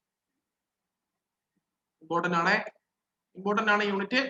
ഓർക്കേണ്ട കാര്യം, ഈ MKS യൂണിറ്റ് വളരെ ലീസ്റ്റ് ചോദിക്കാൻ ചാൻസ് ഉള്ള സാധനമാണ്. ഇതും ഇമ്പോർട്ടന്റ് ആണ്. ഒന്ന് ഡൈൻ സെക്കൻഡ് പെർ സെന്റിമീറ്റർ സ്ക്വയറും രണ്ട് ന്യൂട്ടൺ സെക്കൻഡ് പെർ മീറ്റർ സ്ക്വയറും വരും. ഇനി അവിടെ നിന്ന് ഒരു ക്വസ്റ്റ്യൻ വരാം, ഇതിനെ എങ്ങനെയാണ് CGS യൂണിറ്റിനെ SI യൂണിറ്റിലോട്ട് കൺവേർട്ട് ചെയ്യുന്നത്? CGS യൂണിറ്റ് എന്ന് പറയുമ്പോൾ പോയിസ് ആണ്. പോയിസിനെ എങ്ങനെയാണ് ന്യൂട്ടൺ സെക്കൻഡ് പെർ മീറ്റർ സ്ക്വയറിലോട്ട് കൺവേർട്ട് ചെയ്യുന്നത്? പ്രോബ്ലം ചെയ്യാൻ നേരത്ത് വേണ്ടി വരും. അപ്പൊ നമുക്ക് നോക്കാം. ഒരു പോയിസ് എന്ന് പറയുന്നത് 1/10 newton second per metre square എന്നായിരിക്കും. കറക്റ്റ് ആയിട്ട് പഠിച്ചു വെച്ചേക്കാം. ഒരു പോയിസ് എന്ന് പറയുന്നത് 1/10 newton second per metre square. ഇനി അങ്ങനെ പഠിക്കാൻ ബുദ്ധിമുട്ടുണ്ടെങ്കിൽ ഒരു newton second per metre square എന്ന് പറഞ്ഞാൽ 10 പോയിസ് ആയിരിക്കും. തിരിച്ചിട്ടിരിക്കോ? എങ്ങനെയായാലും പഠിച്ചാൽ വരത്തുള്ളൂ. ഇമ്പോർട്ടന്റ് ആണ്. പ്രോബ്ലം വരുമ്പോഴത്തേക്ക് CGSലായിരിക്കും ക്വസ്റ്റ്യൻ കിടക്കുന്നത്. ആൻസർ വരുന്നത് SI യൂണിറ്റിലായിരിക്കും. അപ്പൊ അവിടെ വെച്ച് കൺവേർട്ട് ചെയ്യേണ്ടി വരും. അപ്പൊ അത് കറക്റ്റ് ഓർത്തിരിക്കുക. ഒരു പോയിസ് എന്ന് പറയുന്നത് 1/10 newton second per metre square ആയിരിക്കും. ക്ലിയർ? എങ്കിൽ അടുത്തത് കൈനമാറ്റിക് വിസ്കോസിറ്റി ആണ്. ഡൈനാമിക് വിസ്കോസിറ്റിയും കൈനമാറ്റിക് വിസ്കോസിറ്റിയും അത് തമ്മിലുള്ള റിലേഷൻ ഒരുപാട് തവണ ചോദിച്ചതാണ്. വേറെ ഒന്നുമില്ല, ഡിനോട്ട് ചെയ്യുന്ന അക്ഷരം ന്യൂ ആണ്. ഡിനോട്ട് ചെയ്യുന്ന അക്ഷരം ഈ nu equal to dynamic viscosity divide by density. Dynamic viscosity divide by density ആണ് ന്യൂ എന്ന്. ഇതൊക്കെ നമുക്ക് ഓവർസിയർ എക്സാംസ് പ്രതീക്ഷിക്കാൻ പറ്റിയ ക്വസ്റ്റ്യൻസ് ആട്ടോ. നമുക്ക് വരാൻ പോകുന്ന എക്സാംസിനൊക്കെ നമുക്ക് വേണമെങ്കിൽ ചോദിക്കാൻ പറ്റിയ ക്വസ്റ്റ്യൻസ് ആണ് പ്രോപ്പർട്ടീസ് ഓഫ് ഫ്ലൂയിഡ്സിൽ നിന്ന്. ഒരുപാട് മെക്കാനിക്കൽ എക്സാംസ് ആണെങ്കിൽ ഒരുപാട് ക്വസ്റ്റ്യൻസ്, ഒരുപാട് എക്സാംസിന്, ഡിപ്ലോമ ലെവൽ എക്സാംസിന് പോലും ഈ പറഞ്ഞ ക്വസ്റ്റ്യൻ ചോദിച്ചിട്ടുള്ളതാണ്. അപ്പം ഇതൊരു VIP ആയിട്ട് നമുക്ക് മാർക്ക് ചെയ്തേക്കാം. കൈനമാറ്റിക് വിസ്കോസിറ്റി ന്യൂ എന്ന് പറഞ്ഞാൽ ഡൈനാമിക് വിസ്കോസിറ്റി ഡിവൈഡ് ബൈ ഡെൻസിറ്റിക്ക് പറയുന്ന പേരാണ്. ഇനി അതിന് യൂണിറ്റ് ഉണ്ട്. നേരത്തെ പറഞ്ഞ പോലെ തന്നെ MKS ഉണ്ട്, CGS ഉണ്ട്, SI ഉണ്ട്. ഇവിടുത്തെ ഒരു പ്രശ്നമല്ല. ഇവിടുത്തെ ഒരു കാര്യം എന്ന് പറഞ്ഞാൽ SI യൂണിറ്റും MKS യൂണിറ്റും ഒന്ന് തന്നെയാണ്. മീറ്റർ സ്ക്വയർ പെർ സെക്കൻഡ് ആയിരിക്കും. മീറ്റർ സ്ക്വയർ പെർ സെക്കൻഡ് ആണ്. അത് SI യൂണിറ്റ് ആയാലും MKS യൂണിറ്റ് ആയാലും ഒന്ന് തന്നെയാണ് അതിന്റെ വാല്യൂ. ഓക്കെ ആണല്ലോ? ഇനി CGS യൂണിറ്റ് എന്ന് പറയുന്നത് നമ്മൾ തൊട്ട് മുന്നേ പറഞ്ഞ സെന്റിമീറ്റർ ഗ്രാം സെക്കൻഡ് എന്ന് പറയുന്നത് CGS എന്ന് പറയുന്നത്. അപ്പൊ അതിന്റെ വരുന്നത് സെന്റിമീറ്റർ സ്ക്വയർ പെർ സെക്കൻഡ് ആണ്. Centimetre square per second. അറിയപ്പെടുന്ന പേര് സ്റ്റോക്ക്. കൈനമാറ്റിക് വിസ്കോസിറ്റിയുടെ CGS യൂണിറ്റ് എന്ന് പറയുന്നത് സ്റ്റോക്ക് ആയിരിക്കും. ഒരു സ്റ്റോക്ക് എന്ന് പറഞ്ഞാൽ ഒരു സെന്റിമീറ്റർ സ്ക്വയർ പെർ സെക്കൻഡ് ആണ്. മാറിപ്പോരുത്, വളരെ ഇമ്പോർട്ടന്റ് ആണ്. സ്റ്റോക്ക് എന്ന് പറഞ്ഞാൽ സെന്റിമീറ്റർ സ്ക്വയർ പെർ സെക്കൻഡ് ആയിരിക്കും. ഇനി എങ്ങനെയാണ് ഈ CGS യൂണിറ്റിനെ നമ്മൾ SI യൂണിറ്റിലോട്ട് കൺവേർട്ട് ചെയ്യുന്നത്? ഇപ്പൊ നോക്കിയാൽ വേറെ ഒന്നും ഇല്ല, അവിടെ മീറ്റർ സ്ക്വയർ പെർ സെക്കൻഡും സെന്റിമീറ്റർ പെർ സെക്കൻഡേ ഉള്ളൂ, സെന്റിമീറ്റർ സ്ക്വയർ പെർ സെക്കൻഡേ ഉള്ളൂ. ഇത് ബേസിക് മാത്തമാറ്റിക്സ് ആണ്. 10⁻⁻4 കൊണ്ട് മൾട്ടിപ്ലൈ ചെയ്ത് വെച്ചേക്കുക, അത്രേ ഉള്ളൂ. ഒരു സ്റ്റോക്ക് അതായത് CGS യൂണിറ്റ് എന്ന് പറയുന്നത് 10⁻⁻4 മീറ്റർ സ്ക്വയർ പെർ സെക്കൻഡ് ആയി. കറക്റ്റ് ആയിട്ട് നോക്കി വെച്ചേക്കുക. ഈ രണ്ട് സ്ലൈഡിൽ നിന്നും ഇമ്പോർട്ടന്റ് വരുന്നത്, ഏറ്റവും ഇമ്പോർട്ടന്റ് VIP ഇവിടെ എഴുതി വെച്ചിട്ടുണ്ട്. രണ്ടാമത്തെ ഇമ്പോർട്ടൻസ് എന്ന് പറയുന്നത് ഈ കിടക്കുന്ന ആൾക്കാർക്ക് രണ്ട് സ്ലൈഡിലേക്ക്. Relation between dynamic viscosity, kinematic viscosity and density, അതൊരു ഇമ്പോർട്ടന്റ് കാര്യം തന്നെയാണ് ഇവിടെ ഈ ബോക്സ് വെച്ചിട്ടുള്ളത്. രണ്ടാമത് ഈ കിടക്കുന്ന സാധനവും തൊട്ട് മുന്നത്തെ സ്ലൈഡിൽ കിടക്കുന്ന ഇതേപോലെ യൂണിറ്റും, അത് രണ്ടും ഇമ്പോർട്ടന്റ് ആണ്. ഇനി Newton's law of viscosity. Viscosity already പറഞ്ഞ കാര്യമാണ്. ആ പറഞ്ഞതിനകത്തും ഓൾറെഡി ആ ഇക്വേഷൻ ഒക്കെ പറഞ്ഞു കഴിഞ്ഞതാണ്. സ്റ്റേറ്റ്മെന്റ് ഒന്ന് വായിച്ചു വെച്ചേക്കുക. States that shear stress on a fluid element in layer is directly proportional to rate of shear strain or angular deformation എന്ന് വേണമെങ്കിലും എഴുതി ചേർക്കാം. റേറ്റ് ഓഫ് ഷിയർ സ്ട്രെയിൻ പറഞ്ഞതുകൊണ്ടാണ് du/dy വന്നത്. ഇവിടെ ആംഗുലാർ ഡീഫോർമേഷൻ ആണെങ്കിൽ mu into d∅ divided by dt എന്ന് കാണും. രണ്ട് രീതിയിൽ നമുക്ക് പറയാം, രണ്ടും ഒന്ന് തന്നെയാണെന്ന് ഓർത്തിരിക്കുക. ഇവിടെ നിന്ന് ചോദിക്കാൻ ചാൻസ് ഉണ്ടെങ്കിൽ സ്റ്റേറ്റ്മെന്റ് വന്നിട്ട് ഏത് ലോ ആണെന്ന് ചോദിക്കാൻ മതി. എക്സാമിന് പ്രതീക്ഷിക്കരുത്, ലോവർ സിയർ എക്സാമിന് പ്രതീക്ഷിച്ചാൽ മതി. എക്സാമിന് ഇതിന്റെ ന്യൂട്ടൺസ് ലോ ഓഫ് വിസ്കോസിറ്റി ഒന്നും പഠിക്കാതെ ആരും ഈ പറയുന്ന ഒരു എക്സാമിന് പോകത്തില്ല. എല്ലാവർക്കും മനസ്സിൽ പതിഞ്ഞിരിക്കുന്ന ഒരു ഇക്വേഷൻ, അത്ര സിമ്പിൾ ആയിട്ടുള്ള ക്വസ്റ്റ്യൻസ് ഒന്നും എക്ക് വരത്തില്ല എന്ന് ഉദ്ദേശിക്കുക. Tau is equal to mu into du/dy ആണ് അതിന്റെ ഇക്വേഷൻ എന്ന് പറയുന്നത്. ടോ എന്ന് പറഞ്ഞാൽ ഷിയർ സ്ട്രെസ് ആണ്, അതിന്റെ യൂണിറ്റ് എന്തുമായിരിക്കും? സ്ട്രെസിന്റെ unit newton per metre square ആയിരിക്കും. du/dy എന്ന് പറയുന്നത് വെലോസിറ്റി ഗ്രേഡിയന്റ് എന്ന പേരിൽ അറിയപ്പെടും, അല്ലെങ്കിൽ റേറ്റ് ഓഫ് ഷിയർ സ്ട്രെയിൻ എന്ന് വിളിക്കാം. mu എന്ന് പറഞ്ഞാൽ ഡൈനാമിക് വിസ്കോസിറ്റി ആണ്, അല്ലെങ്കിൽ അബ്സല്യൂട്ട് വിസ്കോസിറ്റി ആണ്, അല്ലെങ്കിൽ കോഎഫിഷ്യന്റ് ഓഫ് വിസ്കോസിറ്റി ആണ്. ആളുടെ യൂണിറ്റ് എന്താണ്? ഞാൻ ചോദിക്കുന്നത് MKS യൂണിറ്റും SI യൂണിറ്റും ആണ്. തൊട്ട് മുന്നേ പഠിച്ചു കഴിഞ്ഞതേ ഉള്ളൂ. MKS യൂണിറ്റ് എന്ന് പറഞ്ഞാൽ എന്താണ്? SI യൂണിറ്റ് എന്ന് പറഞ്ഞാൽ, MKS വേണ്ട, CGS മതി. CGS പോയിസ് ആണോ സ്റ്റോക്ക് ആണോ?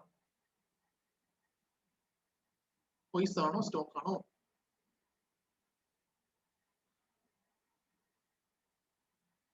പോരട്ടെ. പോയിസ് ആണോ സ്റ്റോക്ക് ആണോ? പറ. പോയിസ്.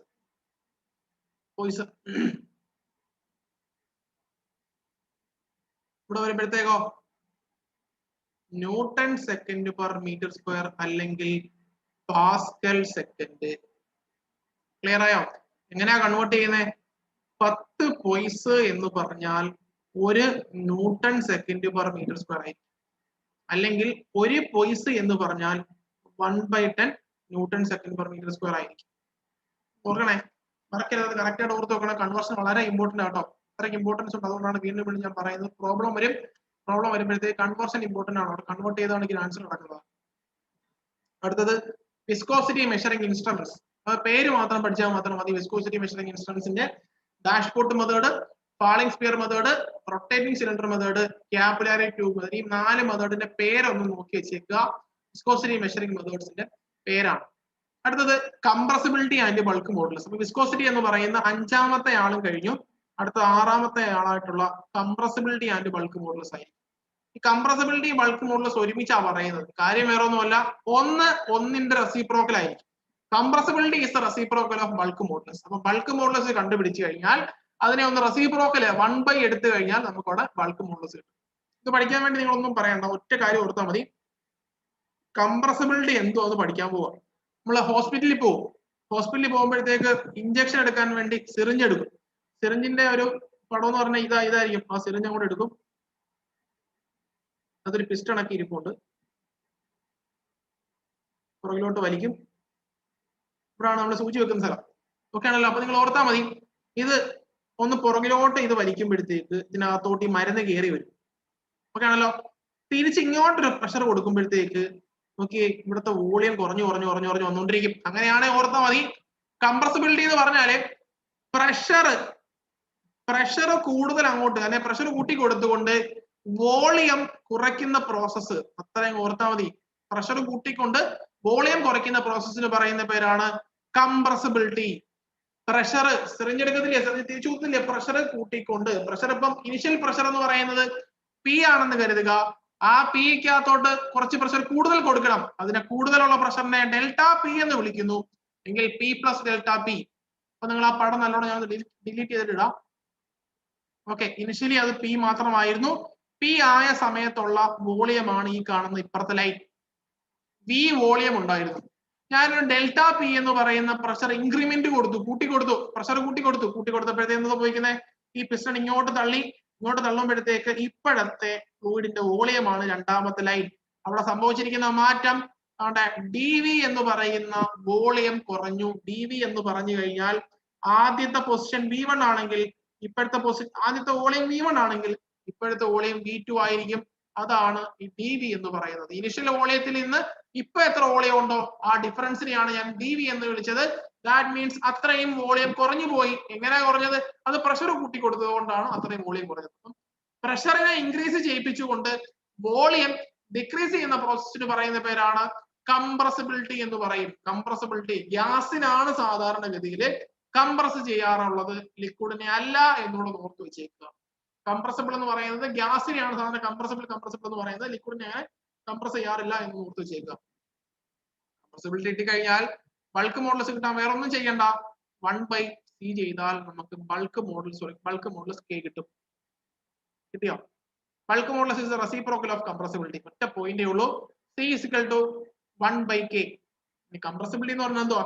Change in volume. വോളിയത്തിൽ ചേഞ്ച് ഉണ്ടായി with respect to with increase in pressure. Pressure കൂടിയപ്പോഴത്തേക്ക് വോളിയം കുറഞ്ഞു എങ്കിൽ അതിന് പറയുന്ന പേരാണ് കംപ്രസിബിലിറ്റി എന്ന് പറയുന്നത്.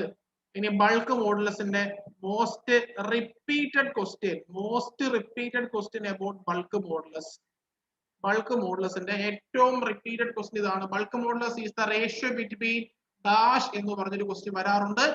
Compressive stress divide by volumetric strain. അതാണ് നമ്മൾ ബൾക്ക് മോഡുലസ് K എന്ന് പറയുന്നത്. Compressive stress divide by volumetric strain, അതിനെയാണ് നമ്മൾ compressive stress divide by volumetric strain വിളിക്കുന്ന പേരാണ് ബൾക്ക് മോഡുലസ് എന്ന് വിളിക്കുന്നത്. അങ്ങനെയാണെങ്കിൽ കംപ്രസിബിലിറ്റി എന്തോ വിളിക്കും? കംപ്രസിബിലിറ്റി വിളിക്കും വോളിമെട്രിക് സ്ട്രെയിനെ ഡിവൈഡ് ബൈ കംപ്രസീവ് സ്ട്രെസ് എന്ന് വേണമെങ്കിൽ വിളിക്കാം. കാര്യം റെസിപ്രോക്കൽ റിലേഷൻ ആണ്. ആണല്ലോ. ബൾക്ക് മോഡുലസ് K ഞാൻ ഇക്വേഷൻ എഴുതാം. ഈ ഇക്വേഷൻ എല്ലാം ഇമ്പോർട്ടന്റ് ആണ്, പ്രോബ്ലം വരാറുണ്ട്. പ്രോബ്ലം ചെയ്യേണ്ട ഇക്വേഷൻസ് ആണ്. കംപ്രസീവ് സ്ട്രെസ് എന്ന് പറഞ്ഞാൽ നമ്മുടെ ഒരു പ്രഷറിന്റെ ടേം ആണ് എന്ന് കരുതുക. സ്ട്രെസ്, ഫോഴ്സ്, പ്രഷർ എല്ലാം ഒന്ന് തന്നെയായിട്ട് നമുക്ക് ഉദ്ദേശിക്കാം. നോക്കിയാൽ മതി, ഡി പി ആണ് അവിടുത്തെ കംപ്രസീവ് സ്ട്രെസ് എന്ന് പറയുന്നത്. ഓക്കെ, ഡി പി എന്ന് പറഞ്ഞാൽ ചേഞ്ച് ഇൻ പ്രഷറിനെ ഉദ്ദേശിക്കുക. ഡി പി ആണ് അവിടുത്തെ കംപ്രസീവ് സ്ട്രെസ് എന്ന് പറയുന്നത്. വോളിയോമെട്രിക് സ്ട്രെയിൻ എന്ന് പറയുന്നത് എന്തുവാ? Change in volume divide by actual volume. അതിനാണ് നമ്മൾ ഈ പറഞ്ഞ d v divide by v എന്ന് പറയുന്നത്. ഈ ഇക്വേഷൻ വളരെ ഇമ്പോർട്ടന്റ് ആണ്. 3-4 ഇക്വേഷൻ കിടപ്പുണ്ട്. അത് പല പ്രോബ്ലം ചെയ്യാൻ വേണ്ടി പല ഇക്വേഷൻ ആക്കുന്നേ ഉള്ളൂ. D p divide by volumetric strain. Volumetric strain ആണ് ഈ എഴുതി വെച്ചിരിക്കുന്നത്. Change in volume by actual volume. അറിയാം. ആൾക്ക് മൈനസ് വന്ന എന്തുവാ? മൈനസ് വരാനുള്ള കാര്യം എന്തായിരിക്കും? വോളിയം കുറയുമില്ലയോ? പ്രഷർ കൂട്ടി കൊടുക്കുമ്പോൾ വോളിയം കുറയുമില്ലയോ ചെയ്യുന്നേ? ആ വോളിയം കുറയുന്നതിനെ കാണിക്കാനാണ് നെഗറ്റീവ് വെച്ചിരിക്കുന്നത്. നെഗറ്റീവ് ചിഹ്നം. ഈ ഓപ്ഷനകത്ത് നെഗറ്റീവ് ഇല്ല എന്ന് പറഞ്ഞു അയ്യോ ആൻസർ ഇല്ല എന്ന് പറയരുത്. നെഗറ്റീവ് അവിടെ ഉണ്ട്, അത് അണ്ടർസ്റ്റുഡ് ആയിരിക്കണം നിങ്ങളെ. നിങ്ങൾ ഓപ്ഷനകത്ത് നെഗറ്റീവ് കിടപ്പില്ല എന്ന് പറഞ്ഞിട്ട് നിങ്ങൾ എഴുതാതിരിക്കരുത്. വോളിയം കുറയും, ആ കുറയുന്ന വോളിയത്തിനെ കാണിക്കാനാണ് നെഗറ്റിവിറ്റി കൊടുക്കുന്നത്. ഓക്കെ, ആ നെഗറ്റീവ് നിങ്ങളുടെ ഓപ്ഷനിൽ ഇല്ലെന്ന് പറഞ്ഞ് നിങ്ങൾ answer എഴുതാതിരിക്കരുത്.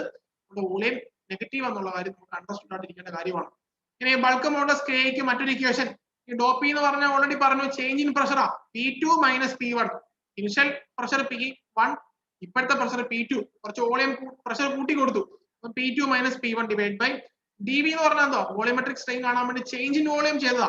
Initial volume minus final volume എന്ന് പറഞ്ഞ കൺസെപ്റ്റ് ഡിവൈഡ് ബൈ V1. ഇതും ഇതിന്റെ ഒരു വലിയ ഇക്വേഷൻ ഇലാബറേറ്റ് ചെയ്ത് എഴുതിയിട്ടുണ്ടെന്നേ ഉള്ളൂ. ഇത് രണ്ടുമാണ് നമ്മുടെ ബൾക്ക് മോഡുലസിന്റെ ഇക്വേഷൻ. ഇനി കംപ്രസിബിലിറ്റിയുടെ ഇക്വേഷൻ വരുമ്പോഴത്തേക്ക് എങ്ങനെയാ വന്നതെന്ന് ഓർമ്മയുണ്ടോ? ഈ കംപ്രസിബിലിറ്റി ഇക്വേഷൻ എഴുതി വെച്ചിരിക്കുന്നത് ഈ ഇക്വേഷനെ റെസിപ്രോക്കൽ എടുത്തിരിക്കുക, 1/, ചെയ്തിരിക്കുകയോ ചെയ്യും. 1/, ചെയ്യുമ്പോഴത്തേക്ക് തിരിഞ്ഞു വരുന്നതേ ഉള്ളൂ. ഇപ്പൊ 1/, ചെയ്യുമ്പോൾ ആദ്യം നമ്മൾ തൊട്ട് മുന്നേ പറഞ്ഞില്ലായിരുന്നു compressive stress to volumetric strain എന്നൊക്കെ പറഞ്ഞിരുന്നു.